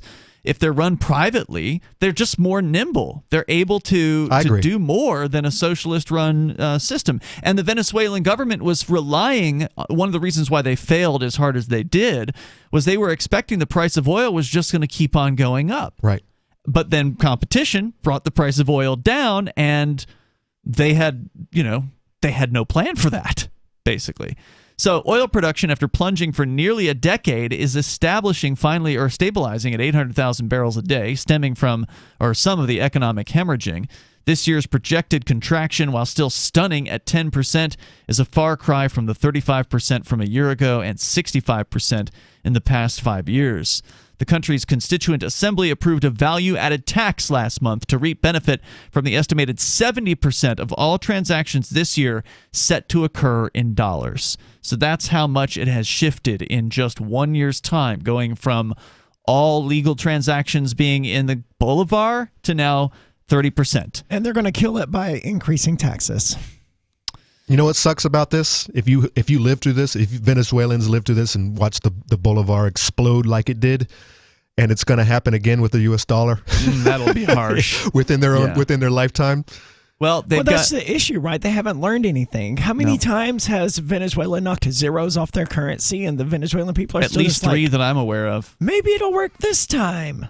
I think a lot of people know that it doesn't work. That's why they're going to the dollar, because they see it as a more stable option.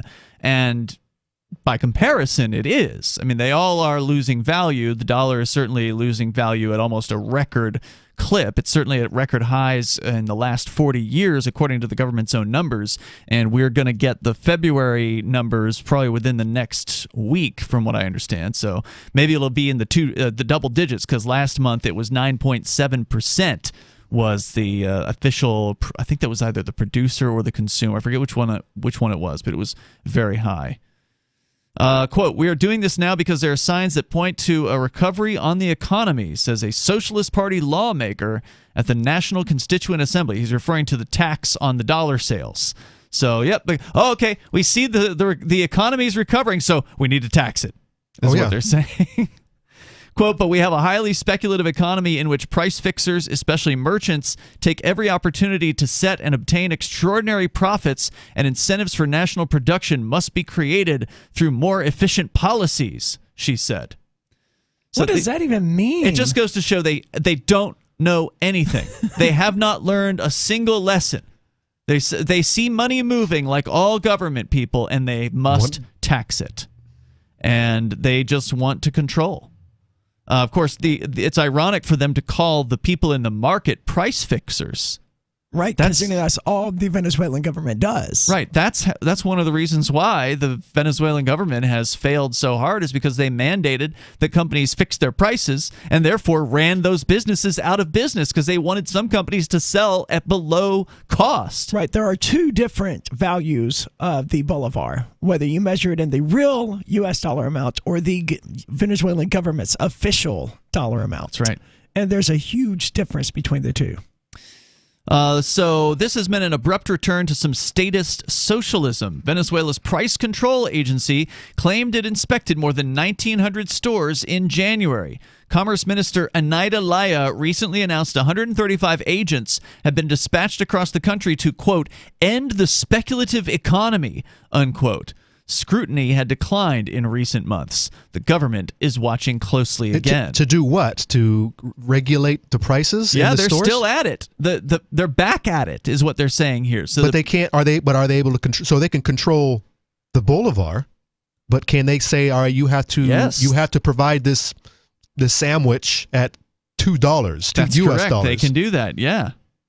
And that's what I was saying. They did that to some businesses, and what, they ran and out what of happens business. if they find out some Yahoo merchant is selling for what the criminal charges for what the sandwich is actually worth? Yeah, you go down. Now I don't know if they do it to sandwiches. There are certain categories, right? So there's certain things that they'll probably turn a blind eye to sandwiches. I think I hate this. I think I hate this person more than I hate tax collectors. Yeah, this is an entire agency, the Price Control Agency, price fixers. Mm-hmm. The number here is 603-283-6160. It just goes to show they don't understand the economy, they don't understand markets, and they believe they can control everything from top to bottom. So things haven't changed that much. It's just they're now letting people use the dollar. There's more coming up at the fair market rate. You can join us. It is Free Talk Live. So you've signed the Shire Society Declaration and are planning your move to New Hampshire to be around more liberty-oriented people. Next, sign up for the Shire Society Forum at forum.shiresociety.com. There are a bunch of people there who are already in the Shire, and they want to meet you. If you're already in the Shire physically, you should also come by the forums. Remember, not everyone uses Facebook. New people are signing up for the Shire Society Forum every month, so drop in and say hello at forum.shiresociety.com. After a devastating war, the alien visitors were driven back, and their willing human collaborators were left behind to face the music. When Emma Jean Anderson's ex-lover brings her from prison, Nathan Foster and his 14-year-old nephew Ben are tasked with bringing the pair to justice. An easy enough job until they discover something is inside Emma Jean, and the fate of the planet hangs in the balance. The Family Business by Mike Coopery from BaneBooks.com. The new 4th edition of Healing Our World, The Compassion of Libertarianism, will take your understanding of liberty to a deeper level and has over 1,300 updated references, new cartoons, and a foreword by Dr. Ron Paul. With discounts for multiple book purchases, the 4th edition of Healing Our World is a great gift for the liberals, pragmatists, environmentalists, and Christians in your life who think libertarianism is cold-hearted. Get yours today at healing.freetalklive.com and use promo code FTL for a $5 discount. Are you tired of governments around the world killing innocent people? Stop using their money. There is an alternative. Bitcoin is a stateless, free market, non-political currency. Bitcoin is money that cannot be inflated or controlled by any state. By continuing to use their money, you're perpetuating the killing. Stop doing it. You have an incredible alternative available to you now. Learn it, use it, spread it. Get started with Bitcoin at Bitcoin.com. It's Bitcoin.com.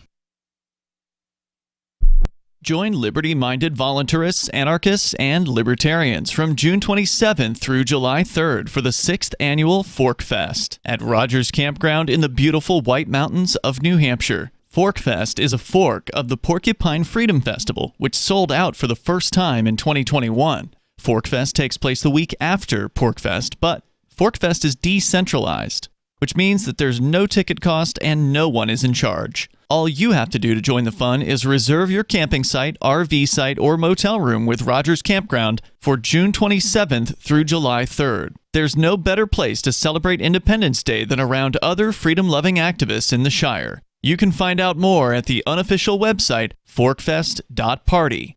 You can also connect with other attendees on the Forkfest Telegram and Matrix chat rooms, as well as the Forkfest forum. You can find links to those at forkfest.party. We hope to see you there. Forkfest.party. There are lots of ways to listen to Free Talk Live. Our podcast has been around since podcasts began, and now the FTL feed is loaded with content besides our full show archives. Did you know that we make it easy for you to customize your podcast subscriptions? We have different feeds, one that includes only our full shows, one with just the Daily Digest, and our main feed that includes everything. You decide what you listen to. It's quick and easy to customize your feeds at feeds.freetalklive.com. That's feeds.freetalklive.com. How many lawyers does it take to change a light bulb? None. They'd rather keep their clients in the dark. There are too many lawyer jokes to count. However, there are some lawyers with more noble intentions. At the Institute for Justice, we bring the light to our clients. We are a non-profit public interest law firm with clear values and principles. At IJ, we fight for those whose most basic rights are denied by the government. Visit our website today at ij.org. Our Matrix server is about as free as internet chat can be. Join the existing rooms or create your own at chat.freetalklive.com.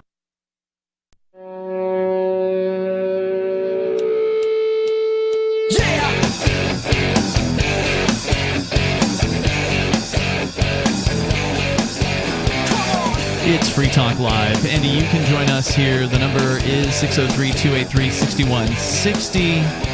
That's 603-283-6160. Joining you tonight, you've got Ian. How are you? And Conan. Don't forget, you can join us online anytime you want. Head on over to freetalklive.com, and you can enjoy various features that we have there, including our social media site that we run. It's on our server, so therefore the big tech media types like Facebook, Twitter, they have no control over what you say over at social.freetalklive.com. That's social.freetalklive.com. We're sharing the latest propaganda about Venezuela, which, to be fair to this piece, it does get into how socialism is still in place in Venezuela. So on one hand, they're claiming that, oh, well, things are so much more capitalistic. And then halfway through the article, they get into the fact that the price control agency, which had declined its scrutiny in recent months, is all of a sudden back on the job and going from business to business, inspecting more than 1,900 stores in just the month of January alone to make sure that they were pricing according to the government's mandates. What they're really doing is making sure that people are paying the appropriate protection fee. For sure. To the latest mafia group. Yeah, that's ultimately all this is. That's all it is. Yep. And you know what? I was just looking to see the website that I used to go to every time we talked about Venezuela in the last decade. I would always go to dollartoday.com and promote the hell out of the site because it's a really interesting site that actually gave you the black market rates for what the bolivar was worth. So what could you USD? Right. So what could you trade $1 for on the black market in Venezuela, and how many bolivar would you get? Because as you mentioned earlier, I believe, Arya, there is still an official government rate, an exchange rate, a set exchange rate of $1 is worth X bolivar. And then there's the actual rate of what it's really worth to the people, and that's why you'd have to go to the black market. And that number on Dollar Today would constantly just go up. You go 1 week, you go the next week, you go the next week, and it's just up, the amount of bolivars that you would get for the dollar. Then when they did the redenomination in 2018, where they knocked 5 zeros, I believe, off of the value of the bolivar at that time, and they redenominated from the Bolivar Fuerte, which means strong bolivar, to the Bolivar Soberano, which means, ironically enough, sovereign bolivar. Mm-hmm. When they did that, the amount of bolivars for $1 went down to like 72.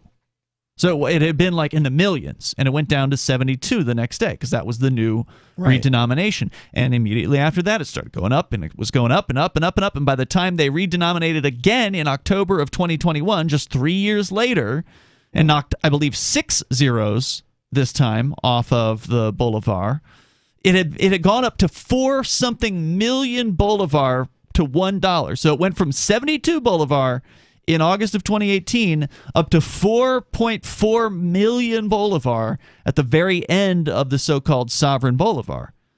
Then what they did was they redenominated. They knocked 6 zeros off the sovereign bolivar.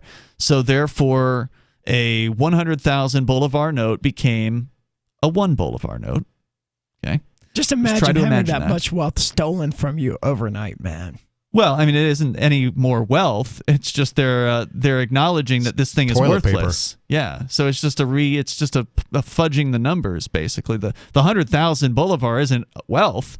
It was garbage. Well, it's supposed to be a representation of wealth, right? Well, in theory, but it wouldn't even buy you a slice of bread. Sitting at home, and then suddenly the U.S. government was like, "Oh yeah, by the way, that's only going to buy $1 worth of stuff from now on." Yeah, that's what they did, but it really wasn't buying more than $1's worth anyway. Is the point.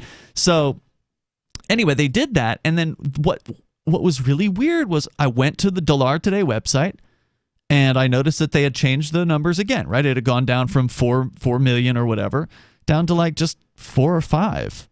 And here we are now 6 months later almost at this point, and it's still just $4.41 per bolivar, and bolivar per dollar. Is your site still legit? That's what I'm wondering. The weird thing is there's still like news that's being posted to the site. I don't know if it's just grabbing that from some news feed or what the deal is there. Their Twitter feed is being updated.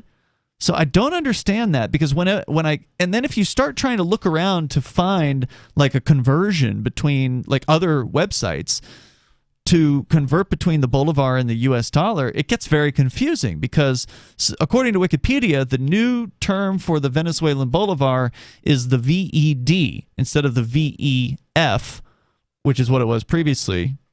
But you can't find VED anywhere. So if you go to z.com, xe.com, which has a converter, it does have a US dollar to VEF, Venezuelan bolivar conversion, and according to that, $1 will get you 432,558 VEF. So they're using the old currency still. It's very confusing.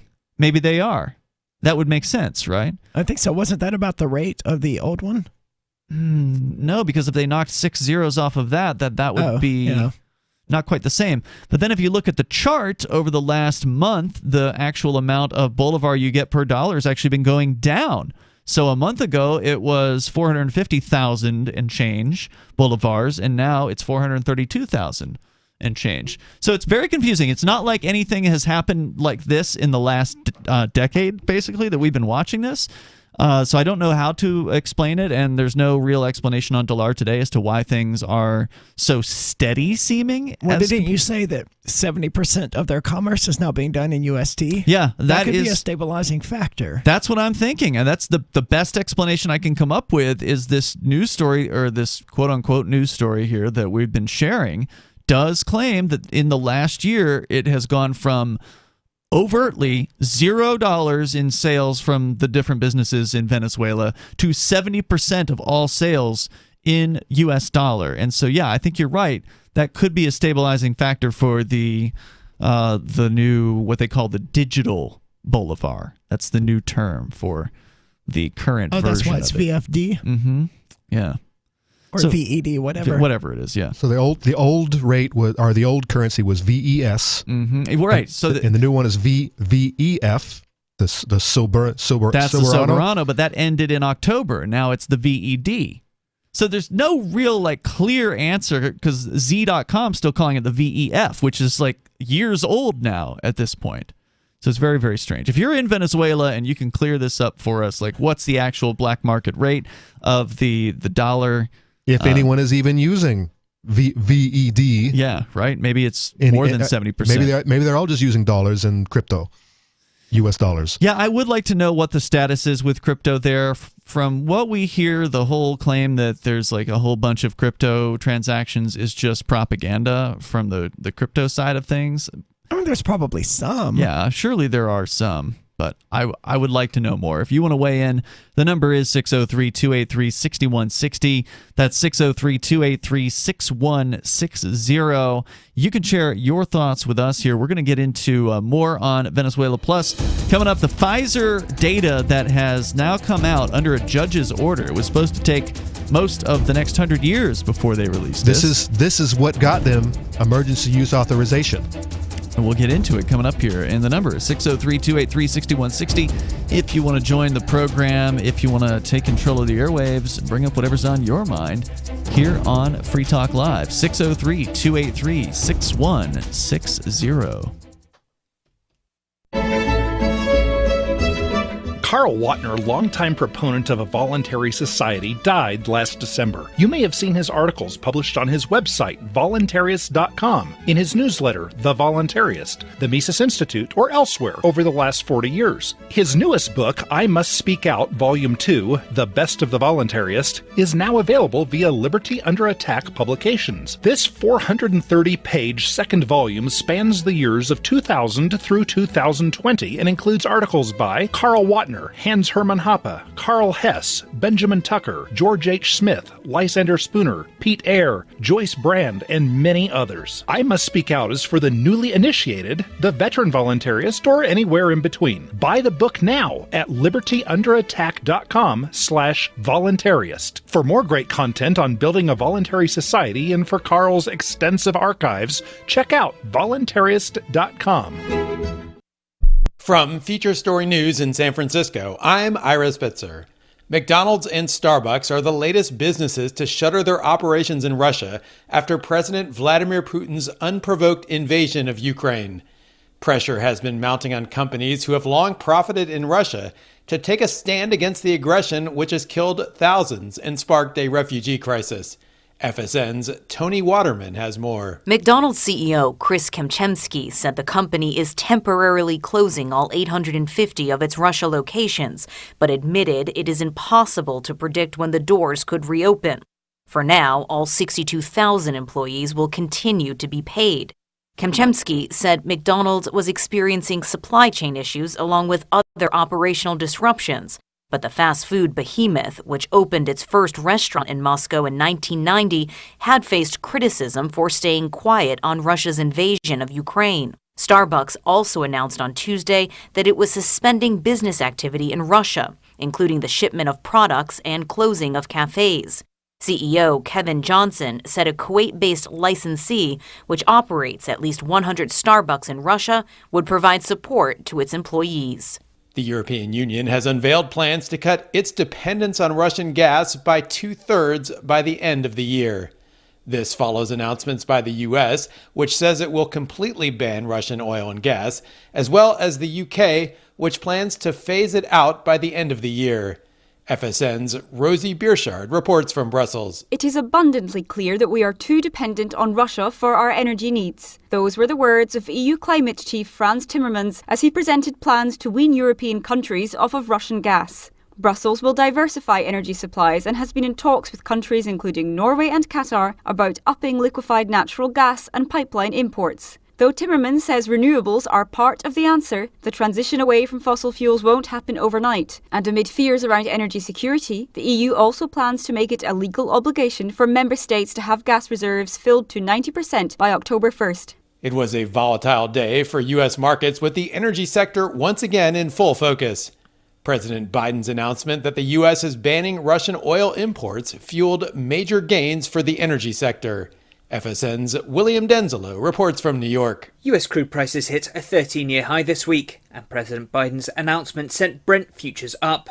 It's now trading close to the $130 per barrel mark. Chevron shares surged around 5% during trading hours, but there were also gains for some renewable energy companies. SunPower closed the day up around 20%. It was a wild ride for the US markets Tuesday, but stocks lost ground in afternoon trading. The Dow fell 0.6%, the S&P 0.7%, and the Nasdaq 0.3%. From Bureaus Worldwide, this is FSN.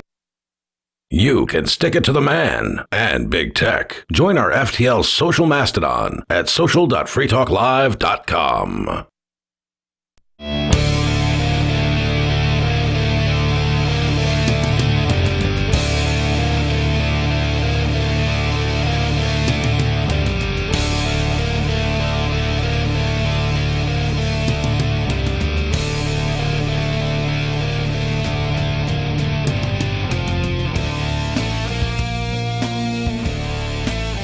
This is Free Talk Live, and you can bring up whatever you'd like. The number is 603-283-6160. That's 603-283-6160. Here in the studio with you, you've got Ian, Aria, and Conan. Don't forget, you can join us online over at freetalklive.com. Features there are free, so enjoy them. Archives going back for years over at freetalklive.com. We're sharing some news about Venezuela, looking at the fact that now that business is apparently booming in a way that it hasn't in years in Venezuela, thanks to the fact that the government gang there had looked the other way when it comes to dollarizing the country, allowing people finally to allow business owners to post prices in dollars, to accept payment in dollars publicly. This used to be illegal. Now it's okay. And so that has resulted now in as many as 70% of the country's transactions being done in dollars, because even though we understand that dollars are terrible, they're not as terrible as the bolivar as far as their inflation is concerned. And the Venezuelan people understand that. But now the price control agency has been let loose again. And in January, according to the story at the Buenos Aires Times, the 1,900 stores were inspected, quote unquote, by the price control agency. And they've released as many as 135 agents across the country to, quote unquote, end the speculative economy. Here's what one business owner said. And no doubt to see what you're actually making in revenue, so that you can be taxed accordingly. Here's what one business owner said. Maria Luisa Pereira, who sells flour, rice, and condiments at her market in western Caracas, she said, quote, "They came last week to tell us to cut our profits to 30%, which we had to do because they would, they would find out, close your business. Either an irate customer would complain because they're having to pay more than what they knew that it was supposed to be, or according to the government. Right, and if you don't do it, you go to jail, or they hurt you. She says, but it hurt our business. How can we survive on so little with hyperinflation? They hadn't been here in months, and now they threatened us to come 2 more times in February. We're afraid," she said.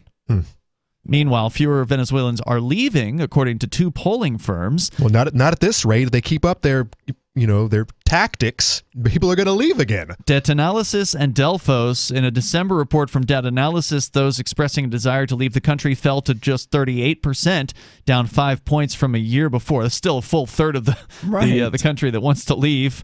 Of those who emigrated in the last 5 years, that is to say, left the country, 17%, or about 1 million, have returned over the same period, the data show.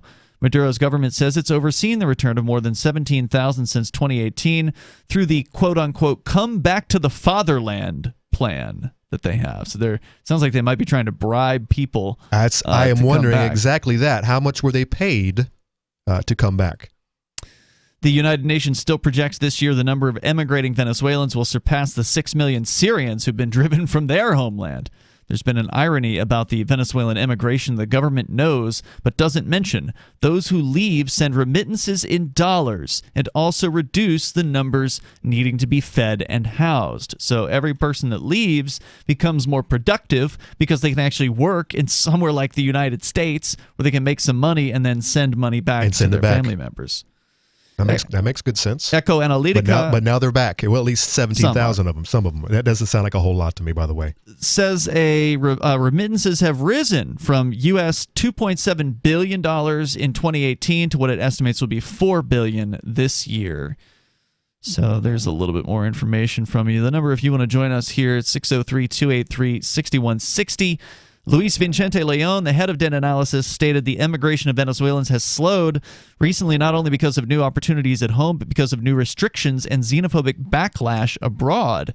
He said those barriers in those countries are increasing dramatically to make exit more difficult, especially for those without visas or resources. Also, with the dollarization, staying home seems to be less traumatic than emigrating. One lawyer who's just returned from Buenos Aires said she found life there hard. Quote, at the beginning, they required me to work too many hours, 15 hours a day sometimes, and they paid me much less than a minimum wage. I couldn't complain or I'd get fired.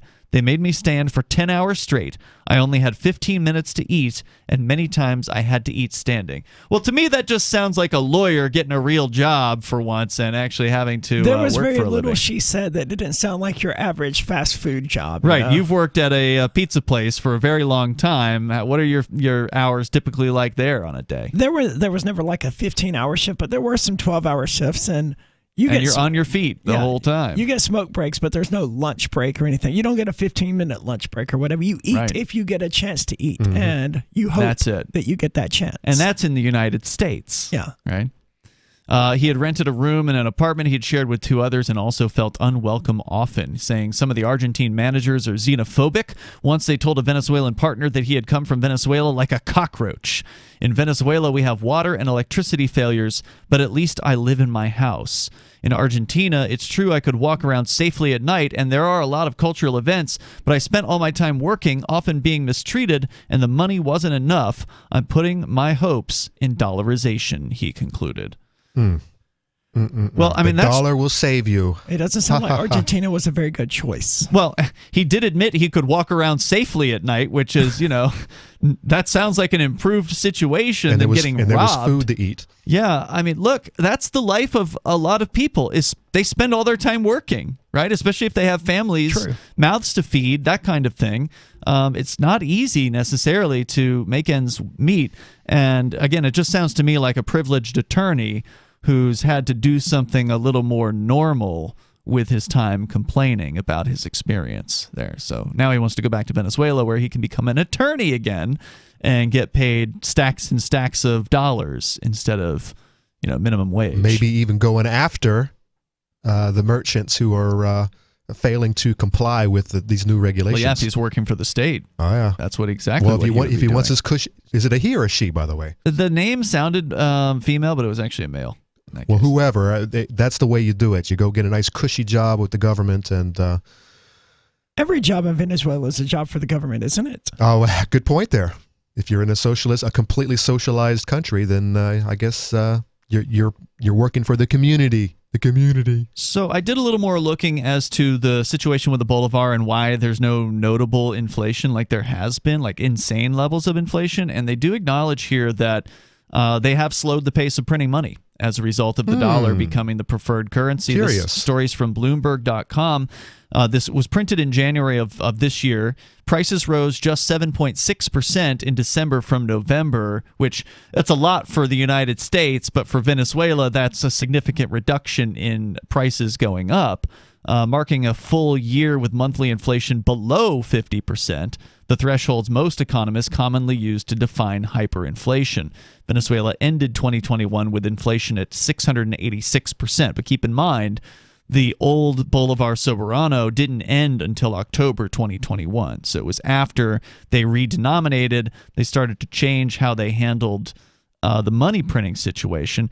And this is an interesting statement from the professor of economics at Catholic University in Caracas. He said Venezuelans' hyperinflation went as it came. The government didn't take any measures. It just stopped doing what was causing it, which is financing itself via accelerated money printing. So, imagine that. They slowed down the printing. Very curious. Very, very curious. It sounds like they could probably get by not printing any bolivars by at just this point, adopting the USD like El Salvador did. At this point, the reduction in money printing comes as a result of less government spending, which effectively cut the fiscal deficit to less than 10% of the GDP last year from around 30% when hyperinflation began in late 2017. In place of the bolivar, the country has unofficially adopted the dollar, and at the time of this writing, it was more than 60% of all transactions were taking place in that currency. So that's the answer, basically. And they say here that the price of a cup of coffee has only gone up like roughly 10% in the last few months. So it's still going up. They are still inflating the money supply, but in less insane levels. There's more on the way here. We'll get into the Pfizer situation next, and you can join us on Free Talk Live. Hi, I'm Montel Williams. Most of you know me as a talk show host, but I'm also an author, actor, single father of 4, a fitness writer, avid snowboarder, and I'm also a medical marijuana patient. Like many of the million people who are living with multiple sclerosis, I'm in pain every single day. And sometimes my nerves are so raw that if you brushed up against me in an elevator, I'd scream. I can't sleep at night from the pain, and sometimes the spasms in my legs are so intense they will wake me up throughout the night. I've tried the strongest prescription medications available, and I'm going to tell you, they do not work. In fact, they leave me in a stupor, and most of the time, it's impossible to even live your life. Now, I've tried medical marijuana, and I'm going to tell you something, it works. If you'd like more information about medical marijuana, you can contact the Marijuana Policy Project at mpp.org or call 1-877-JOIN-MPP.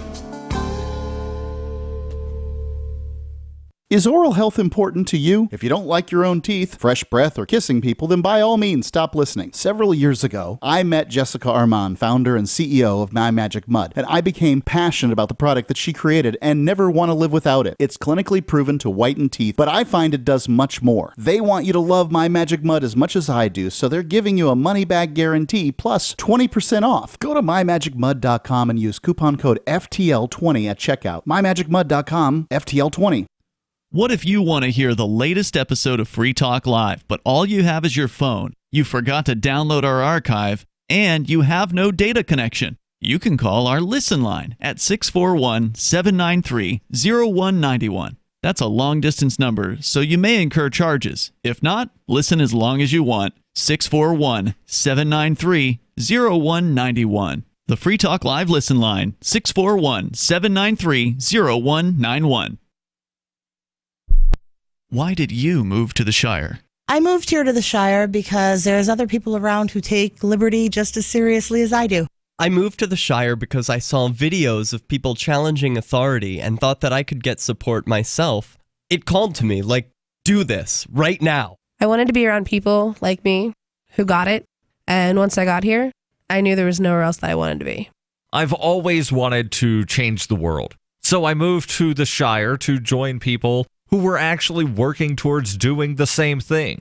The people here are awesome, loving, and positive. It was for the adventure and for the feeling of something important is happening here, and I just wanted to come to sort of be part of that. Visit ShireSociety.com to read and sign the Shire Society Declaration and learn the reasons why, if you love liberty, you should immigrate to the Shire.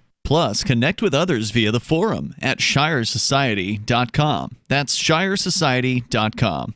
Tired of cancel culture? Sick of mega tech corporations holding an axe over your head? Join the LRN.FM Matrix chat server. It's self-hosted, so no one else can tell us what to do or say. Don't like the existing channels? You can make your own. You can even connect into some of our channels from other Matrix servers. It's federated. For the full LRN.FM Matrix experience, though, you should join our server via the step-by-step instructions at chat.lrn.fm. Chat.lrn.fm. There are basically two types of advertising, direct response and branding. Radio's great for direct response with its low cost to listener ratio, but audio can't be beat for branding, which is a longer term endeavor. You want to be the first thing that someone thinks of when they think about your product or service. If you have a local business that you want kept top of mind in your community, call the station. If you need national reach, Free Talk Live's got around 200 radio stations, millions of monthly listening sessions, can suit all budgets, and if we don't think we're right for you, we'll tell you. Email me, mark@freetalklive.com. Don't miss a moment of Free Talk Live. Get our archives daily via our podcast at feeds.freetalklive.com.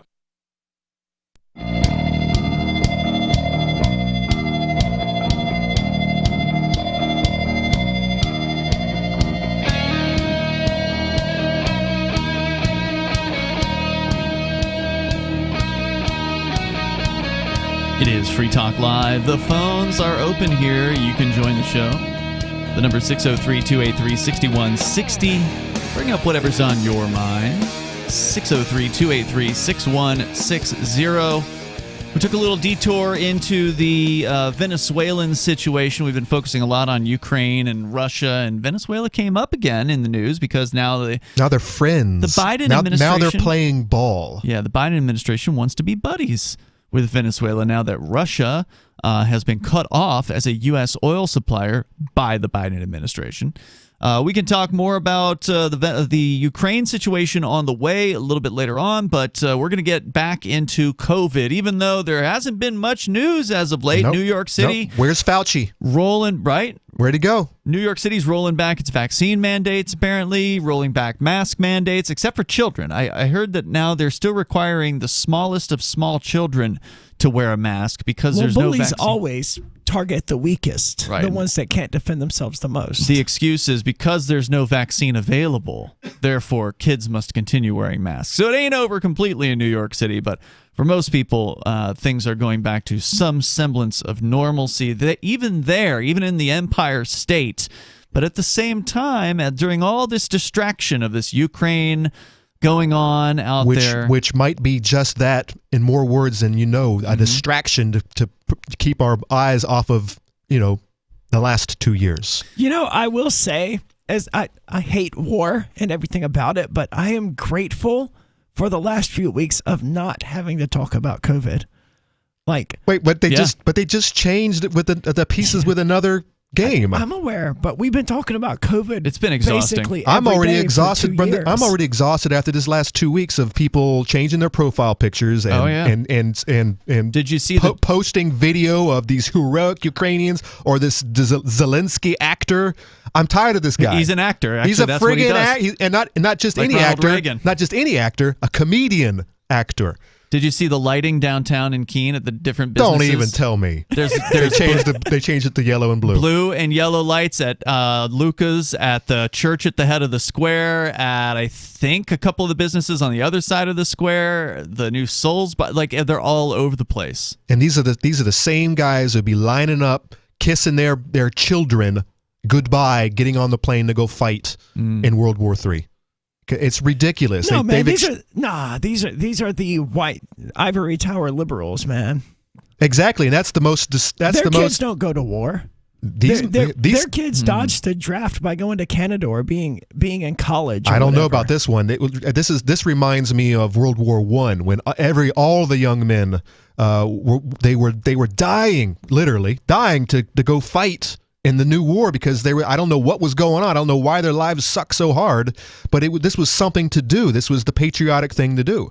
And I'm getting that same vibe right now, that even liberals would be Like I said, like lining volunteering up to go rather than being drafted. Okay. I don't believe 16,000 people have actually called up Zelensky and said, hey, we want to come fight with you guys. But I do believe the number is big. I believe that there's a lot of people who are all about this because they've been taught their whole lives that Russia bad, Putin bad. In the 80s when I grew up, it was every single Arnold Schwarzenegger, Rambo film. Right. They were always fighting. Guess who? Russians. The Ruskies. Red Dawn. The Reds. Yeah. And we're back to it. What's old is new again. Well, it's a new war. I don't think it ever went away. You know what? Let me I pulled this up. I don't remember reading this, and I'm sure it's actually a quote in there, but it's from 1984. The rage that one felt was an abstract, undirected emotion which could be switched from one object to another like the flame of a blow lamp. That's happening for sure. We just saw it. We literally just saw it. Ukraine. COVID died in a couple of days. Yeah, and it went straight to Ukraine. Sure did. It's amazing. It's like COVID never happened. Which, by the way, we've been talking for the last 2 years. Would you have known this was actually taking place if the media wasn't bombarding you with this information? No way. No, I think we said that last week we wouldn't know the Ukrainian thing was taking place. Exactly. Either. It's the exact same type of war. We are always at war with Eurasia. The very same media that pimped COVID is now pimping this man in Ukraine as some sort of hero, and he's just another thug politician, an actor, as you point out. That's exactly what it is. And back to the 1984 allegory. There are Winston Smiths out there, anti-heroes, who are rewriting history and who are changing the narrative from one war to the next. They are complicit. They are a part of the game. They know what they're doing. There are TikTokers out there and there are news talking heads out there who know what's going on. They know the truth. They know that they are lying. No, see, I think that's where you're wrong. The ones who know what they're doing, they're the ones who get sent to, room 101. They disappear. They get vaporized. Yeah, they get removed from the equation. It's the ones who are too stupid to realize what they're doing. At the beginning of the book, Winston knew what he was doing. And it wasn't until the end, sad story, spoiler alert, he became a part of the problem. He became a part of the situation, and he loved his job, and he loved Big Brother. But at one point in your life, there are people out there who actually know the truth, and they're your poison. You are absolute poison out there, and you need to stop it. You need to wake up. You need to change your line of work. Speaking of poison, we can talk more about Ukraine. Let's get into the COVID information that has been released now, finally, after what they said was going to be 70-something years before it would come out. I don't think they weren't going to do it at all. And in January, they were talking about, all right, we could do it in like 50 years or so, but it's going to be like 500 pages a month. But some judge forced them to do it recently, apparently. And we got some of the first data on, I believe, the first of this month, March. Okay. Pfizer was told to release some data on their data they supposedly used to get emergency use authorization to implement this new mRNA technology on us, on the people. And they said, we have too much of this, so we're going to release 500 pages a month for the next 50 years. Yep. And really? And someone thought that was okay. They thought that they would... That's what they said they wanted to do. They said there was too much. We have to do it this way. But now they have to release all of it? Or what? Yeah. Okay, so it's all been released at this point? No, I don't believe so. All right, so what has But the information that has been released is very telling. This is from EuroWeeklyNews.com. As the war rages on in Ukraine and the eyes of the world are fixed on the tragic events in Europe, the U.S. Food and Drug Administration has slowly started to release Pfizer COVID-19 vaccine data to the public, something that they had originally wanted to do until 2096. While reports of it would take them up to 2096 to release all of the data. Not all. Okay. They wouldn't wait until 2096 to release it all in one lump. And the FDA was doing this essentially on Pfizer's behalf rather Correct. than Pfizer themselves doing it. Are they any different? Are they not the same organization? They are. They're in bed. I know that they're sleeping in the same bed. To most people listening, they're not. While reports of vaccine side effects continue to roll in across the globe, the FDA's initial request of 75 years to release the data, which is linked to its decision in December 2020 to grant Pfizer BioNTech emergency use authorization for its mRNA vaccine, was finally turned down, and subsequently a judge ordered the release of data to begin in March, citing the request as paramount to public importance. I agree with that. The data request came from the Public Health of Medical Professionals, the PHMP. I'm not familiar with these guys, demanding more transparency, who sued the FDA under a Freedom of Information due to the FDA's initial request of only releasing a minimum of 500 pages a month.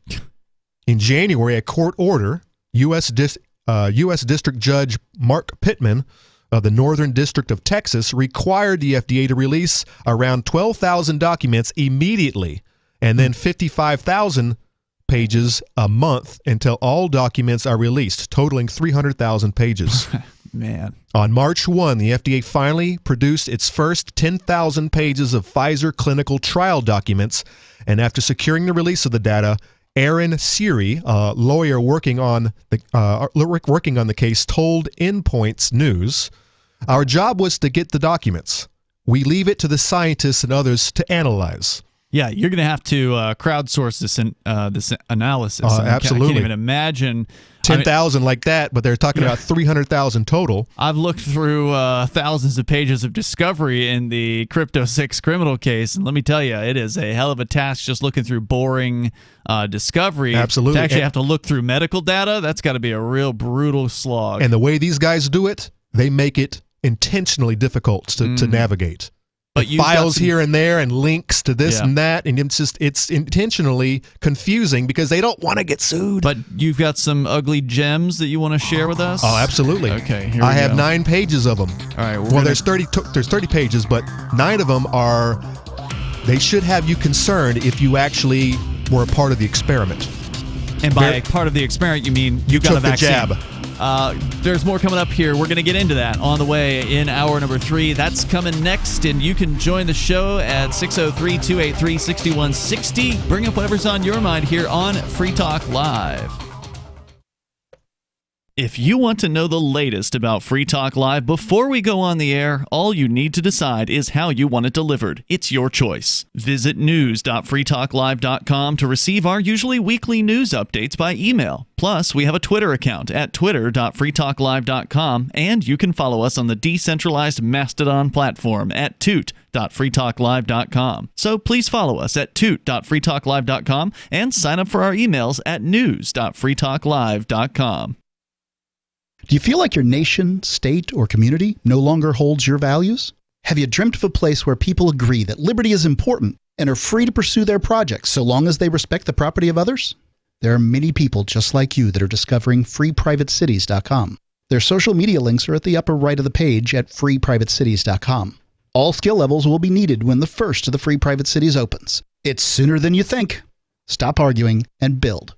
freeprivatecities.com.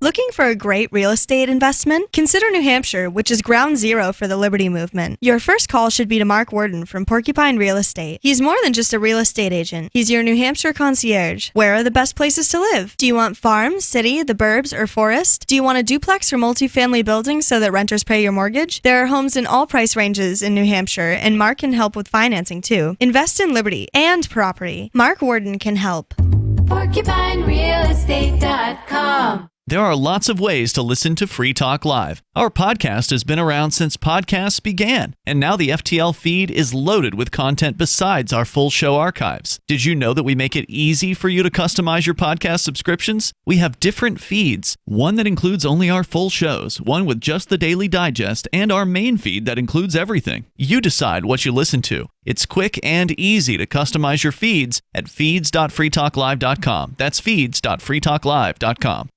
You're listening to the live edition of Free Talk Live. Hour number 3 is next after the news here on the Liberty Radio Network at LRN.FM. From Feature Story News in San Francisco, I'm Ira Spitzer. McDonald's and Starbucks are the latest businesses to shutter their operations in Russia after President Vladimir Putin's unprovoked invasion of Ukraine.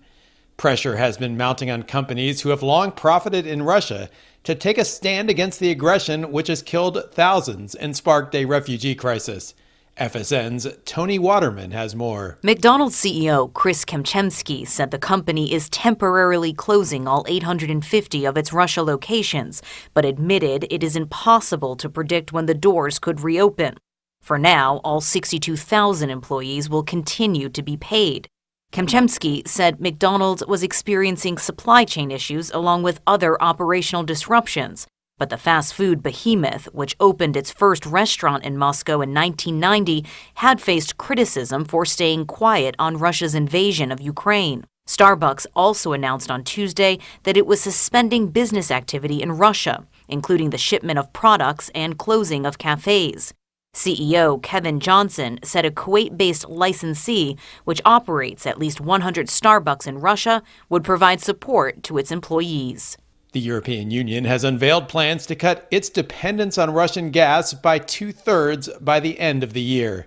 This follows announcements by the US, which says it will completely ban Russian oil and gas, as well as the UK, which plans to phase it out by the end of the year.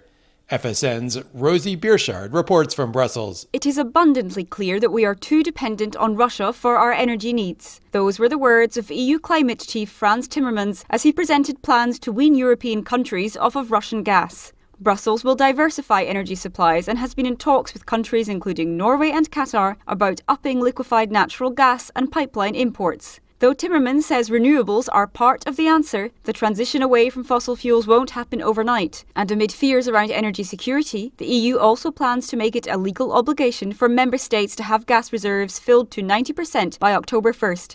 It was a volatile day for U.S. markets, with the energy sector once again in full focus.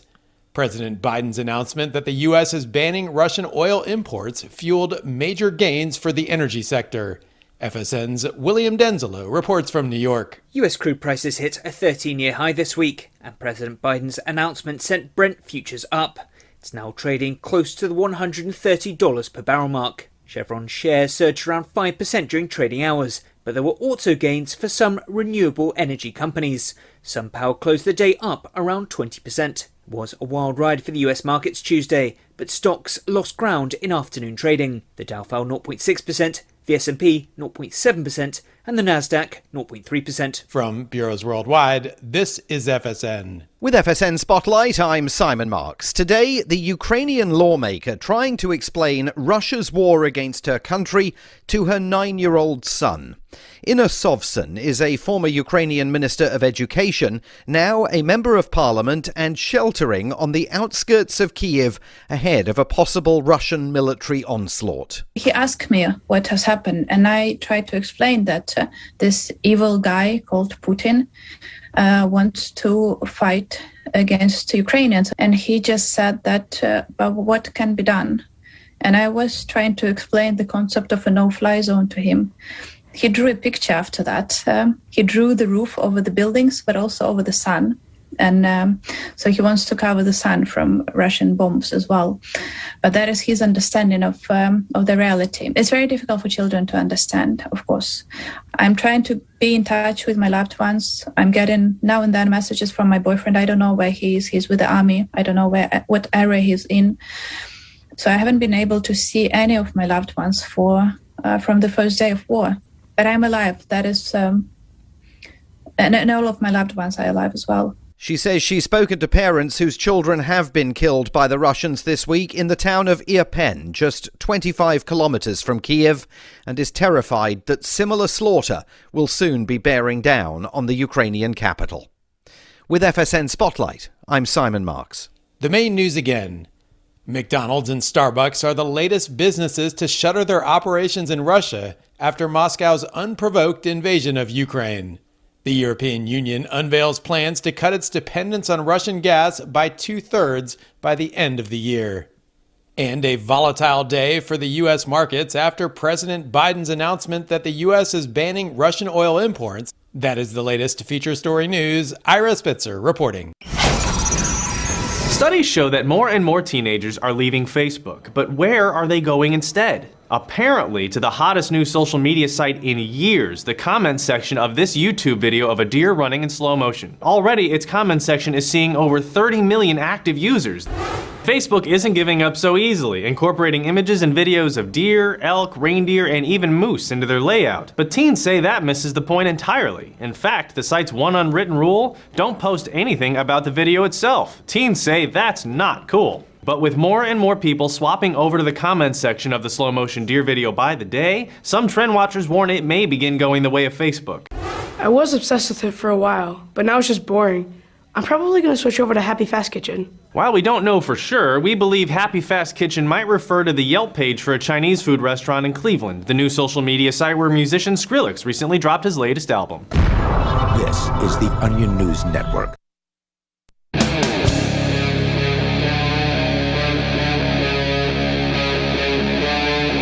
Free Talk Live. It's Free Talk Live. Phones are open here, and you can bring up what you like. The number is 603-283-6160 as we launch into the third hour of the program. With you tonight, it's Ian, Aria, and Conan. Of course, you can bring up anything. That's the point of the show. We're talking right now about the release or the beginnings of a long set of documents that are going to be coming out, 300,000 pages of information from Pfizer, specifically regarding their vaccine for COVID. Correct. This is coming from the FDA. And it's information that is being forced to be released sooner than it was originally scheduled, which was scheduled over the next 75 years. They're saying it needs to be done basically in the next year. The judge who made this happen said, this is paramount to public importance. You release this information because I know a lot of people got into this. They got into bed with this program, and if there's any information out there that could be could hurt them down the road, they need to know now. Of course, is it too late now? How much data sampling did they do? 300,000 pages is an insane As I data. understand it, I couldn't find it on the PDF that the 30 pages that have been released or that I have access to, because it seems to be redacted, or maybe I'm not understanding how their link works. But I'm thinking 7 million were followed, and that's the information they use to compile this data. Okay. So what did you learn? So according to Endpoint News, from the first 10,000 pages, right? Just 10,000, released March 1st, and supposedly 12,000 a month, or 12,000 immediately, and so we've only gotten so 10K. It was 12,000 right up front, then 50,000 per month. A month. So roughly for the next 6 or so months. So among the documents released, one shows a nearly 2.9 million user fee payment to FDA from Pfizer. Oh. Well, we knew that. Well, that's not just Pfizer. That's all of them. That's Moderna. That's Johnson & Johnson. That's all of these boys. They are in bed with FDA. And you said 2.9 billion? 2.9 million. Oh, million? That's chump change. And I mean, we've known that since like the early 2000s. The FDA has been pay to play for a very long time. That's it. I figured it'd be way more than that. I mean, 2.9 million? That's what we found out in the first 10,000 pages. Okay, yeah, but I mean, if my understanding is it costs billions of dollars for these companies to put their medicines through the FDA approval process. So maybe that's just one of many fees or something like that, because that seems really low. I mean, now that I've said it out loud, it does. Yeah. It does seem pretty low. But I mean, when you consider all of the drug companies who are trying to get all of these guys are trying to get their drug passed every single year. Well, I'm just saying, I've heard that it's billions because and this is just one vaccine. I mean, how many vaccines are they trying to get passed last year or in 2020? Maybe all of them together equal billions. That's not. I think that's a fraction of what they paid the FDA. But anyway, so they paid a $2.9 million user fee that the FDA received from Pfizer and others, which show a fast track designation letter, which is not typically released. A confidential, non-clinical overview for the vaccine. Pfizer's request for a waiver from adding a suffix to the vaccine's name, which is also not typically released, and a long list of anonymized trial subjects who didn't receive the vaccine as randomized. The Children's Health Defense notes that a 38-page report was also included with the documents that features an appendix called List of Adverse Events of Special Interest. The list notes 1,291 different adverse events following the Pfizer COVID vaccine. And I have a list, I think it's like 9 pages, and it's just wall to wall, cardiac this, epilepsy this, brain melt this. Brain melt. That's one I just made up off the top of my head. The one that got my attention. This, it probably actually is a thing that actually happens, but it's called something in Latin. It's something science-y. Now, this 1,200 items that you're talking about, the 1,200 side effects or whatever. Almost 1,300. Let's say 1,300. Now, was this in their trials prior to the release on the populace? Oh, yeah. Okay, just to clarify. So obviously there's been more than that since then, right? And I think that this article actually discusses that actual quality that we're going to find out a lot more down the road. This is just the initial response. This is a bombshell, said Children's Health Defense CHD President and General Counsel Mary Holland. At least now we know why the FDA and Pfizer wanted to keep this data under wraps for 75 years. Mm-hmm. These findings should put an immediate end to the Pfizer COVID vaccines. It won't. The potential for serious harm is very clear, and those injured by the vaccines are prohibited from suing Pfizer for damages. Yeah, Isn't Pfizer the only one that actually got full FDA approval? The rest are still operating on emergency? Correct. Yes. Let's be very clear here. Pfizer's Comirnaty got FDA approval. Legally, though, they say that it's the same thing. Comirnaty is the same as the Pfizer-BioNTech vaccine, right? But legally, it is not. So if you get sick, you still can't sue. No, you can't sue. Well, I can't because I didn't get the vaccine. Well, correct. Well, this is I think the most important takeaway here is it doesn't matter what's in these 300,000 pages. It's not going, like, you can see the worst of the worst as far as side effects and them acknowledging that this is dangerous, and it won't make any difference from a legal perspective as far as people actually getting any kind of compensation. Well, you might be able to get some from that vaccine damages fund that the federal government has, that was set up many years ago that I believe Big Pharma lobbied for because they didn't want to get sued. And by the way, if you want to fix any of this, that's the first thing you do. You remove this inability to sue these companies for damages, and all of this will stop overnight. But they're not going to do that. Of course they're not. They're buddies. They're buddies. We know this.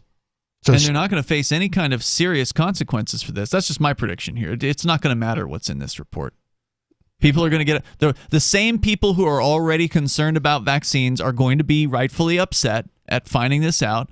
The rest of the people are still going to tell themselves, well, at least I didn't get COVID. Yeah, well, they're not going to even hear this news. This news is never going to reach them. It's never going to be allowed inside their bubble, and they're never even going to know Absolutely. this. I mean, I can tell some of these people who live in these bubbles, I can tell them at work on this Saturday.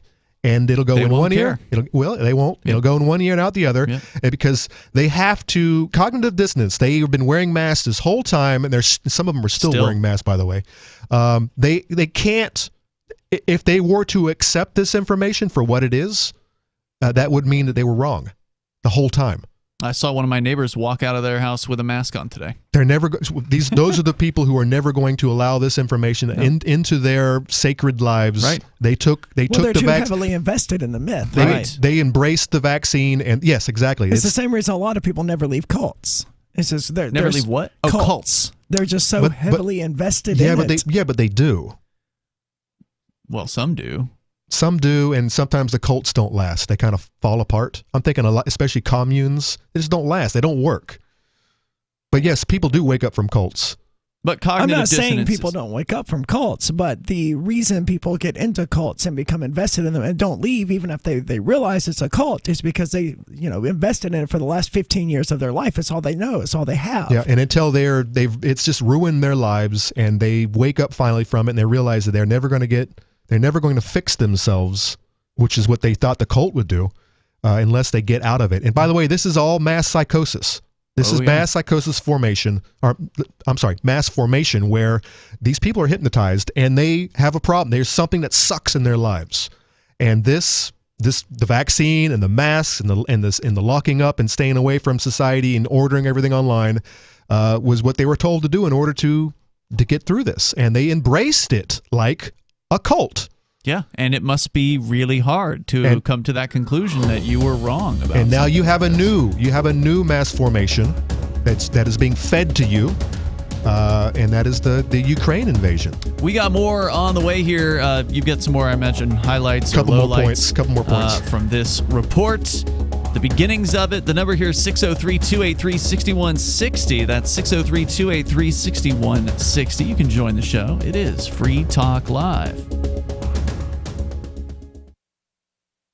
So you've signed the Shire Society Declaration and are planning your move to New Hampshire to be around more liberty-oriented people. Next, sign up for the Shire Society Forum at forum.shiresociety.com. There are a bunch of people there who are already in the Shire, and they want to meet you. If you're already in the Shire physically, you should also come by the forums. Remember, not everyone uses Facebook. New people are signing up for the Shire Society Forum every month, so drop in and say hello at forum.shiresociety.com. When a lunar observatory detects a radio broadcast originating from Proxima Centauri, the nations of Earth discover their first contact with an alien race may also be their last. With the Proximans facing an extinction-level disaster, Earth must choose between sending a ship on a multi-year journey or allowing nature to take its course. Saving Proxima, a hard science fiction thriller by Travis S. Taylor and Les Johnson from BaneBooks.com. The new 4th edition of Healing Our World, The Compassion of Libertarianism, will take your understanding of liberty to a deeper level and has over 1,300 updated references, new cartoons, and a foreword by Dr. Ron Paul. With discounts for multiple book purchases, the 4th edition of Healing Our World is a great gift for the liberals, pragmatists, environmentalists, and Christians in your life who think libertarianism is cold-hearted. Get yours today at healing.freetalklive.com and use promo code FTL for a $5 discount. Are you tired of governments murdering people around the world? Stop using their money. There is an alternative. Bitcoin is a stateless, free market, non-political currency. Bitcoin cannot be inflated or controlled by any government. By using their money, you are helping the state. Stop doing it! You have an incredible alternative available now. Learn it, use it, spread it. Get started with Bitcoin at bitcoin.com. That's bitcoin.com. So the protection of life, liberty, and property is what the Free State Project is all about. But it's an effort to move 20,000 people who understand. It's about demonstrating to the entire country that, yeah, we can have a free market, a truly free market. Making it just a freer, great place to live. It's the world's largest voluntarist libertarian community, and it's only getting bigger. That's amazing, to be able to move to a place where other people passionately believe in being free and independent. What the Free State Project is managing to do, though, is to put their money where their mouth is. It's physically getting up across the country and saying, let's go someplace and let's demonstrate the power of these ideas. There's a lot of kind of philosophy that surrounds liberty. There's a lot of thinking about it and talking about it. But here in New Hampshire, people are doing it. 101 Reasons Liberty Lives in New Hampshire, a documentary by Free State Project Early Movers. Watch it free at 101reasonsfilm.com. 101reasonsfilm.com. What if you want to hear the latest episode of Free Talk Live, but all you have is your phone, you forgot to download our archive, and you have no data connection? You can call our Listen line at 641-793-0191. That's a long-distance number, so you may incur charges. If not, listen as long as you want. 641-793-0191. The Free Talk Live Listen line, 641-793-0191. My name is Jacob Hornberger. I'm president of the Future of Freedom Foundation, which Congressman Ron Paul awarded for having an outstanding freedom website. Write us at fff@fff.org, and we'll send you a free 3-month subscription to our monthly journal of libertarian essays and our booklet, Economic Liberty in the Constitution, which George Mason University economics professor Walter Williams praised in a recent column. That's fff@fff.org. We're still not sure why you'd want to watch, but our video feed is streaming nightly for free at cam.freetalklive.com.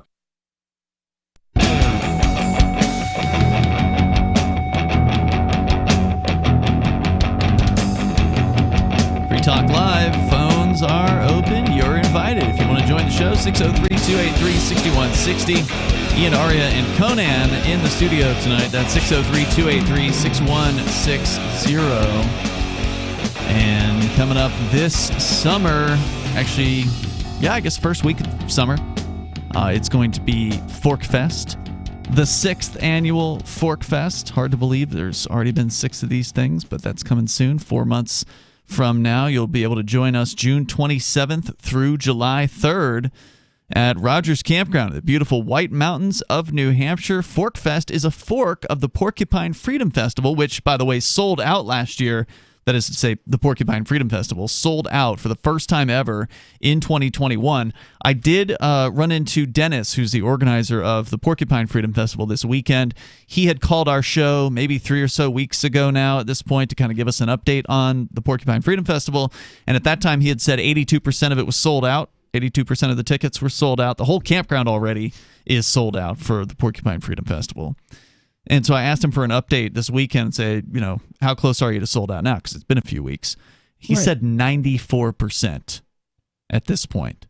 Now, he did say they are considering expanding the tickets beyond what they had last year. And what he was saying was, like, this year they're saying they may do 200. Their ticket count is 2,500. That's their top level. He's saying what they might do to kind of expand it a bit is make it so it's 2,500 adult tickets and then have the kids' tickets be on top of that. So, like, right now, 2,500 is the max, including both adults and kids. So he's saying they would expand the adult max to 2,500 and then whatever kids would be on top of that. So they haven't made that decision yet. I think that's a bad idea. So right now, that has not been put into play. So presuming they don't make that decision, 2,500 is the max, and they're at 94% of that. So if you're thinking about going to the Porcupine Freedom Festival, you ought to get your tickets for that thing right away. Go to porkfest.com to do that. And then, of course, the week after, it's June 27th through July 3rd for Fork Fest, which is the decentralized sort of after party, if you will, for the Porcupine Freedom Festival. It takes place the week afterwards. It's way more laid back, nowhere near as many people attending. And all you got to do to attend Fork Fest is just get yourself a camping site, RV site, or motel room with Rogers Campground for June 27th through July 3rd. You can join us for Independence Day. And that's a great thing to do, by the way. It's a great place to be for Independence Day is here in the Shire with other freedom lovers, and you get a cool fireworks show if you're lucky, unless it like rains or something like that.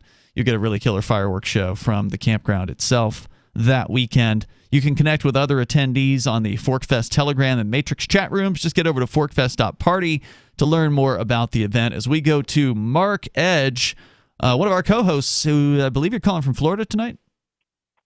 I am in Florida, and that's what I kind of want to talk to about briefly is just two topics. But one of the things is the experience of masks in Florida and the experience of masks in New Hampshire. I was up in New Hampshire, I think, like 10 days ago, and I on 2 occasions, I didn't go into very many stores, but on 2 occasions, one I went into a Walmart, had to get some packing materials, and they had a friendly little fellow there saying, "Can I interest you in a mask, sir? Did you want a mask before you go?" This was in Walmart? Then, they don't ask you to put one on; they just ask if you would like one. What town were you in? Keene. Well, hold on, Ian, because I have seen this man accost other customers. He won't even look at me. It has never happened to me. He's there. He usually hides behind the carts when I walk in. I've never even seen it happen. Because I give him the evil eye, and he walks away from me. I've never even seen it happen to anybody else at this Walmart. I haven't either. I always just walk right by. The guy never asks me. I know he's there, and I know what he's doing, but he's never been like, "Hey, would you like a mask?" I'm like, he's never bothered. Strange. I think he's seen enough thousands of people go through that he knows who's going to give him the cold shoulder. Maybe you just look like a pushover, Mark. Have you ever considered that? I'm getting down to it. All I know is that when I go into a big box store, I don't go to Walmart here. It's not very close, but I can tell you at the local Target, they don't bother putting out a individual that asks about masks. They don't bother putting out free masks out front, which Walmart was littered with. So they don't care about hiring the elderly down in Florida, is what you're saying? All I'm saying is that it looks like it looks like there's a stop in East Germany on the way to the Keene Walmart. That's all I'm saying.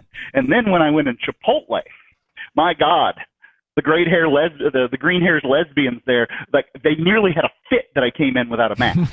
I mean, just came unglued. Yeah, so would the green haired lesbians in Florida. I mean, green haired lesbians are this. I go to yes, Chipotle they are. in both. Yes, I go to the same location. I go to Chipotle, and the nice little Hispanics that serve me Chipotle down in Florida, they don't bother me. Right, they're not green-haired lesbians. That's the difference. And they just got off the boat, man. They know what's up. They ain't having any of this nonsense. Chipotle's basically got two hiring pools, and I'm talking about both of them here.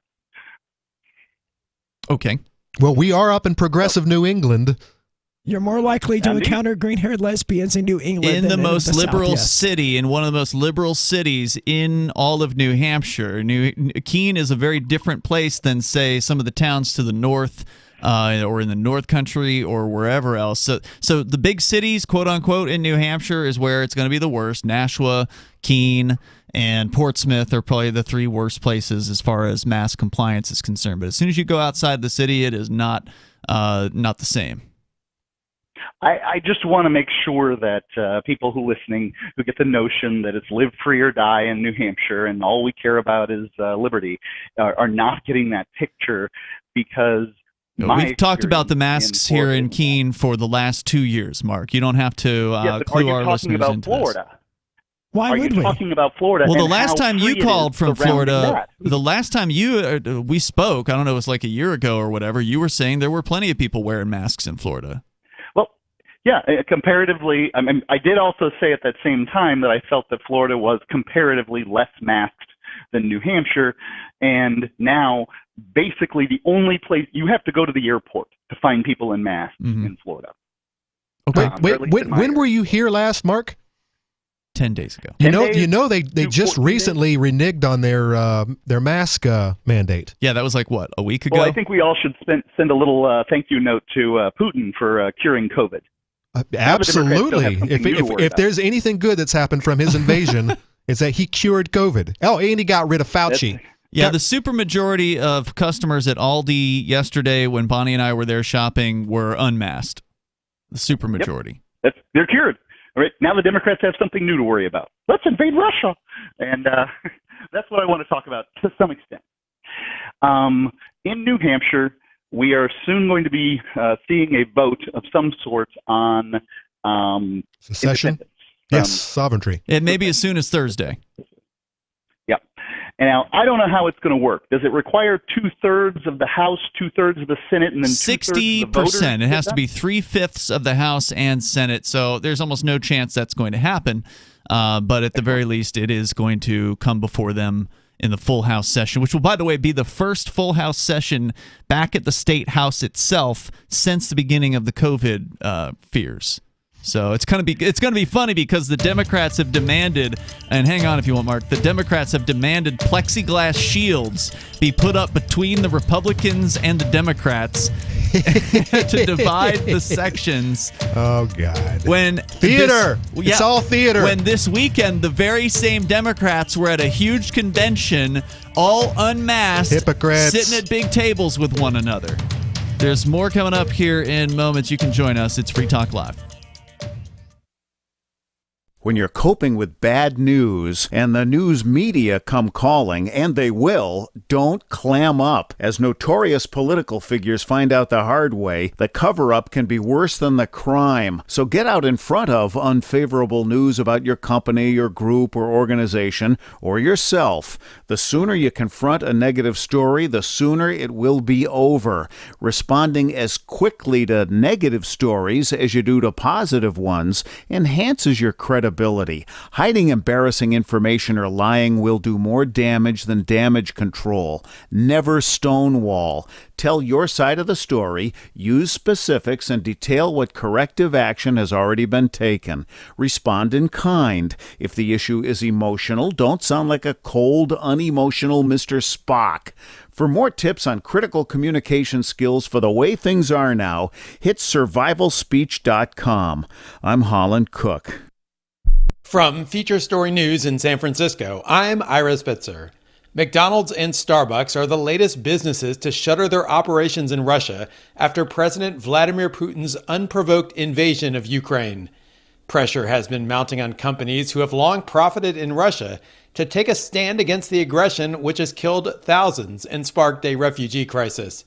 FSN's Tony Waterman has more. McDonald's CEO Chris Kempczynski said the company is temporarily closing all 850 of its Russia locations, but admitted it is impossible to predict when the doors could reopen. For now, all 62,000 employees will continue to be paid. Kempczynski said McDonald's was experiencing supply chain issues along with other operational disruptions.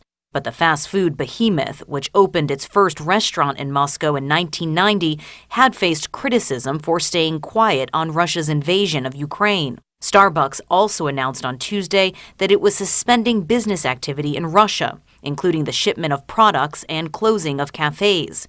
CEO Kevin Johnson said a Kuwait-based licensee, which operates at least 100 Starbucks in Russia, would provide support to its employees. The European Union has unveiled plans to cut its dependence on Russian gas by 2/3 by the end of the year. This follows announcements by the U.S., which says it will completely ban Russian oil and gas, as well as the U.K., which plans to phase it out by the end of the year.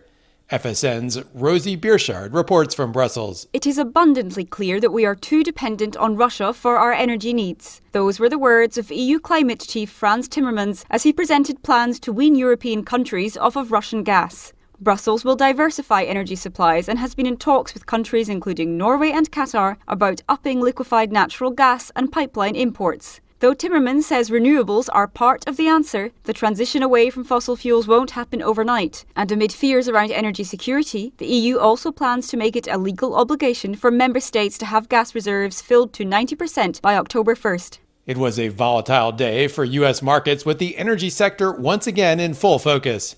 President Biden's announcement that the U.S. is banning Russian oil imports fueled major gains for the energy sector. FSN's William Denzelo reports from New York. US crude prices hit a 13-year high this week, and President Biden's announcement sent Brent futures up.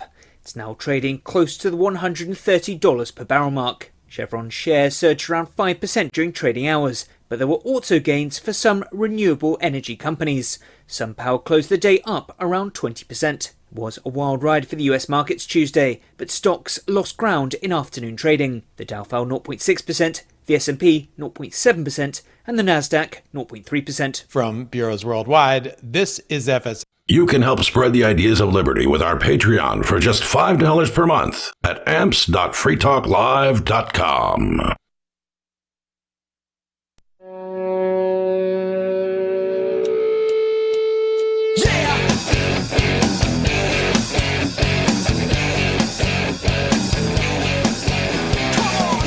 It's Free Talk Live, and you can join us here. 603-283-6160 is the number. That's 603-283-6160. Here tonight, you've got Ian. And Conan. You can join us online anytime you want. Just head on over to freetalklive.com. We have our Matrix chat server, which is self-hosted. We run the server, although we're going to have a little bit of downtime in the next few days. So if you're one of our overnight users, 2 a.m. to 5 a.m. Eastern Time, there's going to be some intermittent service at best over the next 3 nights, so keep that in mind. Aren't all of our users like overnight users? I mean, no, they're there all day and all night. They never sleep. That's what I'm saying. Yeah, they're all overnight users. They're always there. Check it out 24/7 at chat.freetalklive.com. We're back here with Mark Edge, one of our co-hosts who finally we're able to communicate with, or I'm able to communicate with again after a reduction in bail conditions. And so now we can listen to Mark bitch about New Hampshire and talk about how great Florida is, when, of course, New Hampshire bested Florida in the Freedom in the 50 States study that came out. Florida had the number one slot, and New Hampshire has taken it back. And according to the authors of the study, it's going to be very unlikely that Florida is going to be able to take the number one slot again, because freedom means a lot more than whatever the governor's policy is regarding masks. And New Hampshire has more freedom than Florida does. Florida, of course, is a police state.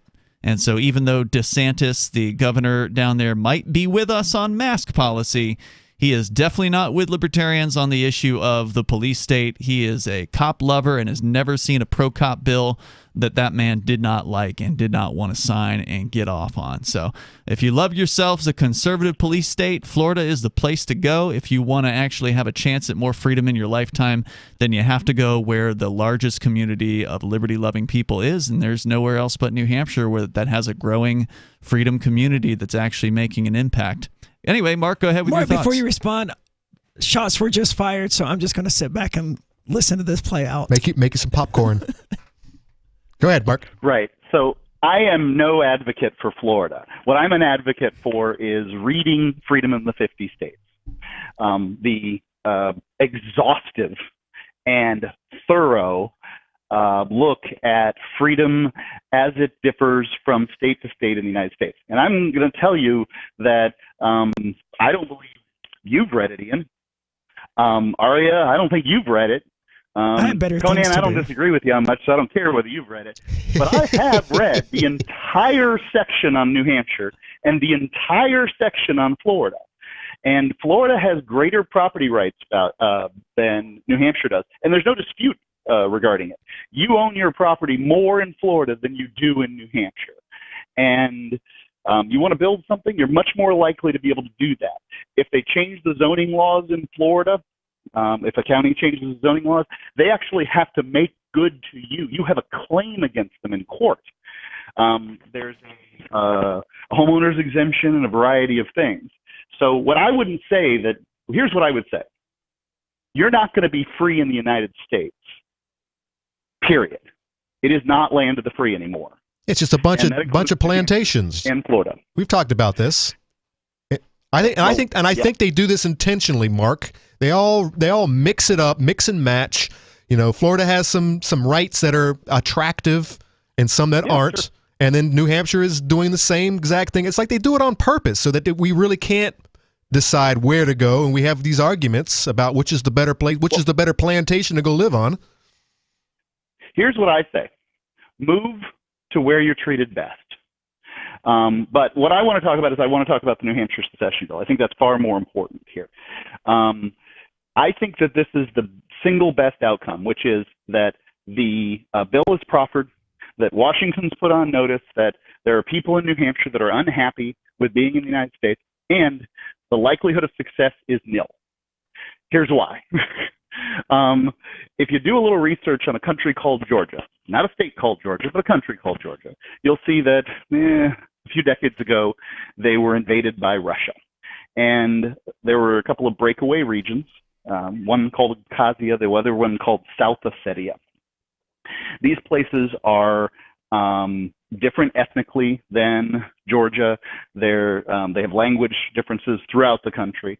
And these places have functioned as their own countries for 3 decades now. But it's a small club there at the UN, and South Ossetia and Abkhazia aren't in it. And they're not going to get in it. And that's what's going to be true of any place that chooses to secede, is they're going to essentially, their economies are crap, and they're going to remain crap because they can't trade.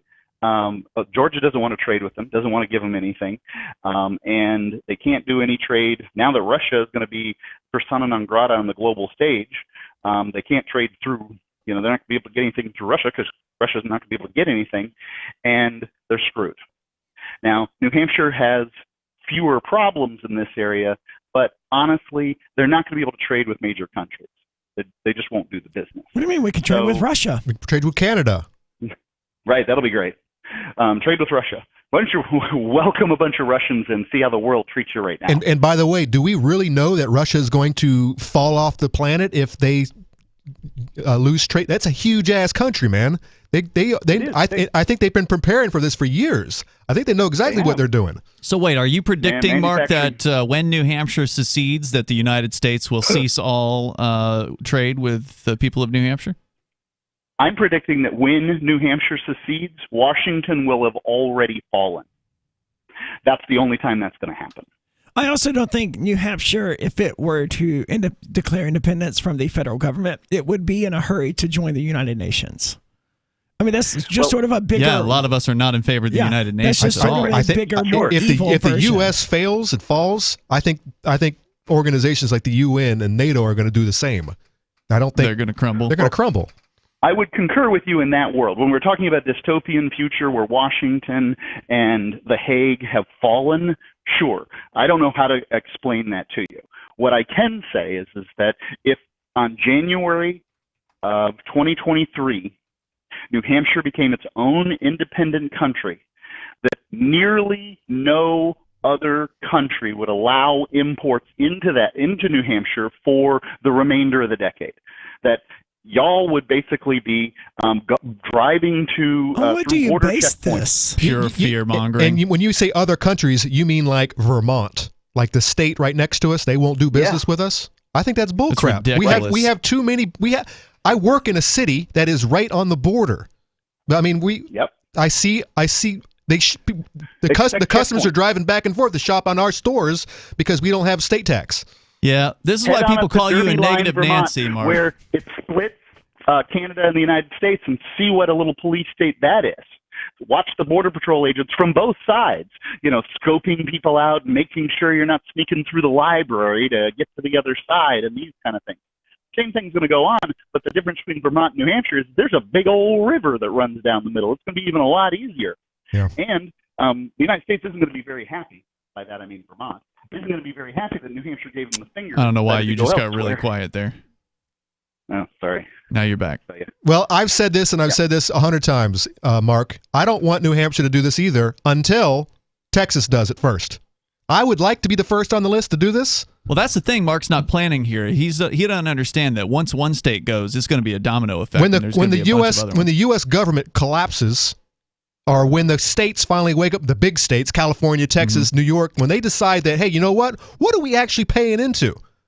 We're not getting anything back in return. When that happens and Texas decides to leave, balkanization across the continent. Everyone's going to be like, yeah, we're going to do our own thing. Thanks for the time. Thanks for the call tonight, Mark. Appreciate it. The fact is, there's a lot of people talking about a national divorce. Even liberals are talking about this. Yeah. It's time, and people realize it.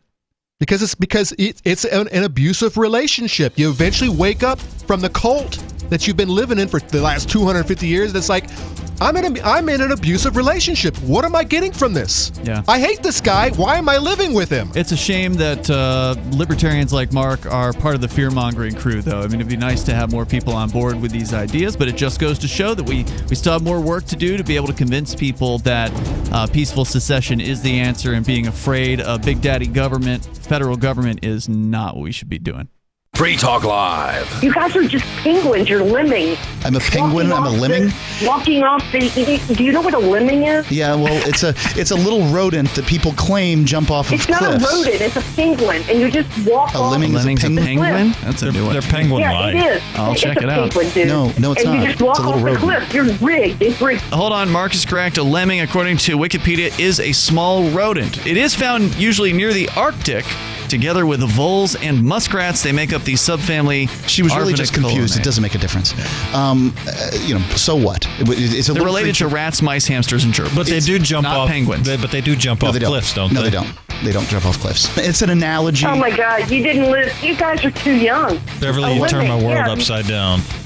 Lemmings don't jump off cliffs? Man, they do in the video game. Free Talk Live, 7 nights a week from 7 to 10 Eastern, live on the Liberty Radio Network at LRN.FM.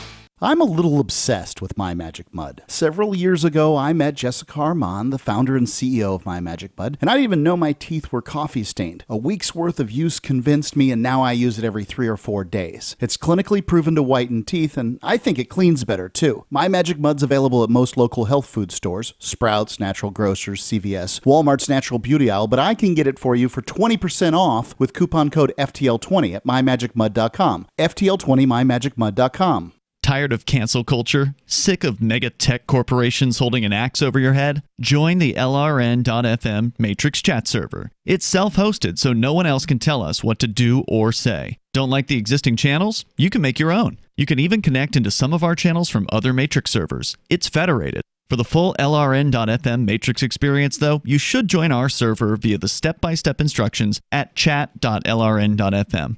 chat.lrn.fm.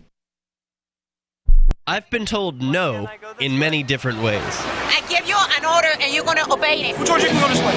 You can do that and you have to leave here. You cannot bring Simon to the rally. Walk with me. Well, I'm comfortable here, actually. Whoa, hey. Who do you think you are? Excuse me. There is no video and audio allowed in this office. No, I have work today. You ain't gonna make it. Wait on account. Now. Wait a minute. Holy crap. Whoa. Hey! Oh my God! Unbelievable! Why are you running from me? Because you scared me. What am I being detained for? You're being served. What is this? You're being served. What is this? Bureaucrats have a funny way of telling people no. That's the sound of the men working on the chain. Derek J's Victimless Crime Spree. Watch it for free and order the Director's Cut DVD at victimlesscrimespree.com. If you want to know the latest about Free Talk Live before we go on the air, all you need to decide is how you want it delivered. It's your choice. Visit news.freetalklive.com to receive our usually weekly news updates by email. Plus, we have a Twitter account at twitter.freetalklive.com, and you can follow us on the decentralized Mastodon platform at toot.freetalklive.com. So please follow us at toot.freetalklive.com and sign up for our emails at news.freetalklive.com. There are basically two types of advertising, direct response and branding. Radio's great for direct response with its low cost to listener ratio, but audio can't be beat for branding, which is a longer-term endeavor. You want to be the first thing that someone thinks of when they think about your product or service. If you have a local business that you want kept top of mind in your community, call the station. If you need national reach, Free Talk Live's got around 200 radio stations, millions of monthly listening sessions, can suit all budgets, and if we don't think we're right for you, we'll tell you. Email me, mark@freetalklive.com. Yep, we still do email. Drop your email address in the entry box at freetalklive.com, and you'll be kept in the loop with Free Talk Live.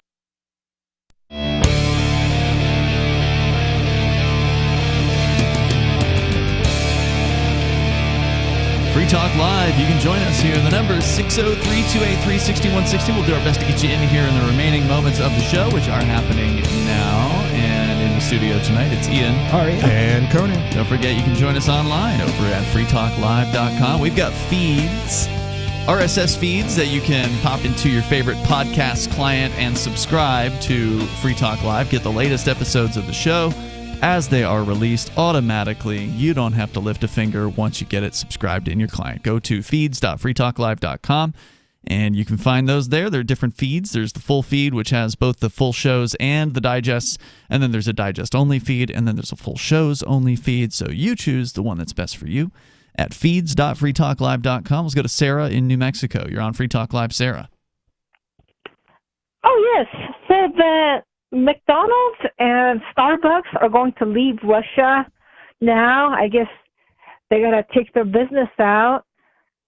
So, yeah, not just McDonald's and Starbucks, but also Coca-Cola and Pepsi, Airbnb, as well as Netflix, and I'm sure others that we haven't heard about. But yeah, a lot of U.S.-based corporations are calling it quits, even though, according to Pepsi, their business is like they've got 4% of their business apparently in Russia. Now, is McDonald's actually pulling out, or are they just refusing to sell product? They're still going to sell their pay their employees, if I understand correctly. McDonald's announced that all 850 of its Russian restaurants would temporarily close. For how long that closing will go on, I don't know, but that's pretty crazy. What do you think about that, Sarah? Do you think this is the wise decision on these corporations to do? Well, I think that is good because, that was their slow way of killing off the Russians when they were there by giving them junk food and soda pop, giving them diabetes and obesity. Then in that case, in that scenario, this is a wonderful thing to do. Take away their Pornhub, take away their McDonald's. They're going to be the upstanding country in the next couple of years. They're going to be good to go. Be in good shape, you're saying? Oh yeah. Yeah, so it's the best one of the best things that happened to the Soviet Union. But before this, they used to have a government, state subsidized restaurants in Russia, and I'm trying to figure out before the McDonald's, and I'm thinking to myself, what is that? I mean, I never pictured a state subsidized restaurant. Turnip soup and only one brand of everything. Just the way Bernie Sanders won. He's like, why do we need 50 Pop-Tarts? In Russia, they had one flavor Pop-Tarts, one flavor ice cream, one flavor turnip flavored Pop-Tart. Oh yeah. So they are saying, by the way, that the Russian McDonald's or McDonald's the corporation, which owns the majority of the stores, the super majority of the stores in Russia, the rest are franchise. They are saying they're going to continue paying their 62,000 Russian employees, but for how long? I know, right? Unless they know that this is going to blow over in a couple of weeks, which some theorists have come to the conclusion that this is going to go away real quick. Well, we don't know how long that we're going to be war openly with Russia. Sarah, we're not at war with Russia. We are not at war with Russia. They want us to be, but no, this is Ukraine, Russia. Okay. Well, the capitalist, the Ukrainian, what has happened is that they've turned capitalist, and those regions that broke off. So has Russia.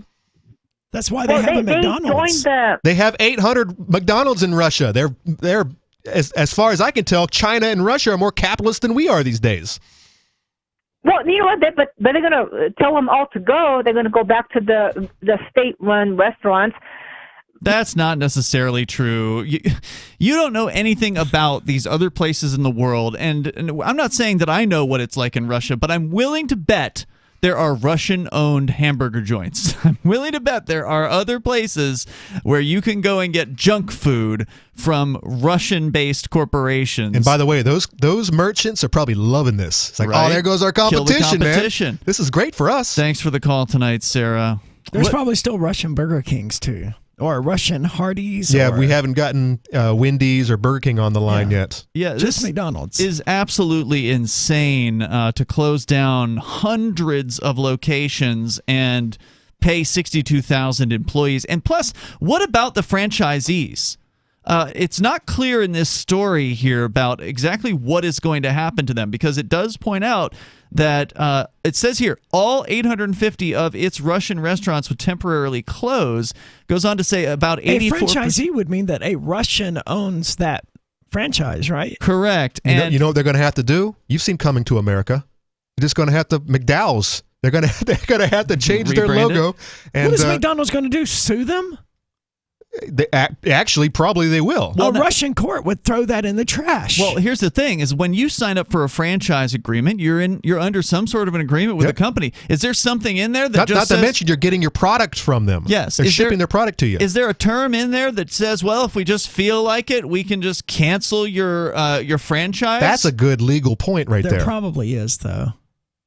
I don't know. I mean, you when you get into a franchise, you're paying big money. Maybe that's why they're going to continue to pay the employees and the owners of the franchise. They're only doing that for the corporate. But that's stores. what's not clear. They're saying they're going to close all 850 of its Russian restaurants, and then goes on to say that 84% of McDonald's Russian locations are owned by the company. The remainder are the franchisee, but it's not made clear. Maybe none of this is actually taking place, and it's just virtue signal. I don't know. It's crazy though. Either way, but let's get in. Do you want to talk more Pfizer, or do you want to get into movies, Conan? You make the call here. I will be monitoring this. We've only gotten 10,000 pages. We're going to get 300,000 by summer, and this is just like the title page. This is just what they have indicated. Most of the data, most of what they emphasize in the first couple of pages is just the headaches and the fever and the dizziness and the nausea and the diarrhea and all that nonsense, which is only about half of the cases that were reported.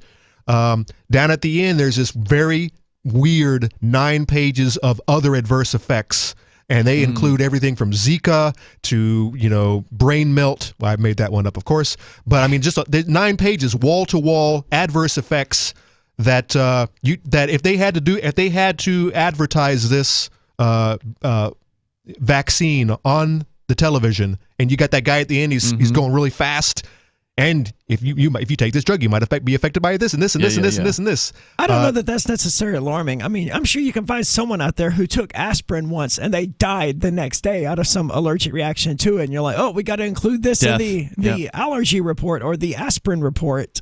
Well, the numbers are the percentage of adverse effects according to how many people were studied is almost 1%, and the cases. The numbers are not worth it. When they say that when they talk about the survival rate, the survival percentage of actually surviving getting COVID versus the adverse effects from taking these numbskull vaccines, it doesn't add up. The math doesn't work. It doesn't make sense in the end. And a lot of people, we talked about these same people. Especially considering you can still get COVID after the fact. That's actually one of, there's actually, of the 7 million people they studied and the 40,000 cases, 5% of the cases that were studied are the adverse effects were COVID-19. 5% right off the top. And this is this is the initial 2-month window before they actually it started to administer this onto the people. I'll be watching these numbers. Actually, I'll be watching people who are studying these numbers because this is a lot of math here. There's a lot of statistics, a lot of numbers, a lot of percentages. I'll definitely be monitoring the people who could do a better job than I can. But these numbers don't add up. You guys got hoodwinked. The American people, not the American people, the whole damn globe got hoodwinked. And now you've got another hoodwink, and it's called Ukraine invasion, which you should be thinking secondly about. I got some more numbers for you here as we wrap out this episode. Cryptocurrency platform Coinbase is admitting they are now blocking 25,000 supposed Russian accounts. This according to RT.com, but this news is being reported elsewhere. Cryptocurrency exchange Coinbase has announced they're blocking thousands of accounts related to Russians. The site has vowed to support sanctions imposed by the West on Russia in a statement they released, saying they blocked over 25,000 addresses related to Russian individuals or entities we believe to be engaging in illicit activity, many of which we have identified through our own proactive investigations. Oh, isn't that nice of them? As far as I'm aware, it's not illicit for an American to send cryptocurrency to someone in Russia. Oh, right? Yeah. Tell us about the virtue signalers who's sending money to Ukraine.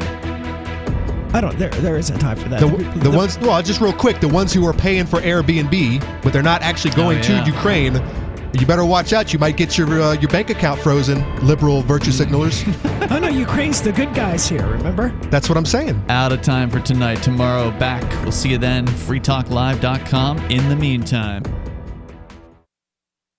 There are lots of ways to listen to Free Talk Live. Our podcast has been around since podcasts began, and now the FTL feed is loaded with content besides our full show archives. Did you know that we make it easy for you to customize your podcast subscriptions? We have different feeds, one that includes only our full shows, one with just the Daily Digest, and our main feed that includes everything. You decide what you listen to. It's quick and easy to customize your feeds at feeds.freetalklive.com. That's feeds.freetalklive.com.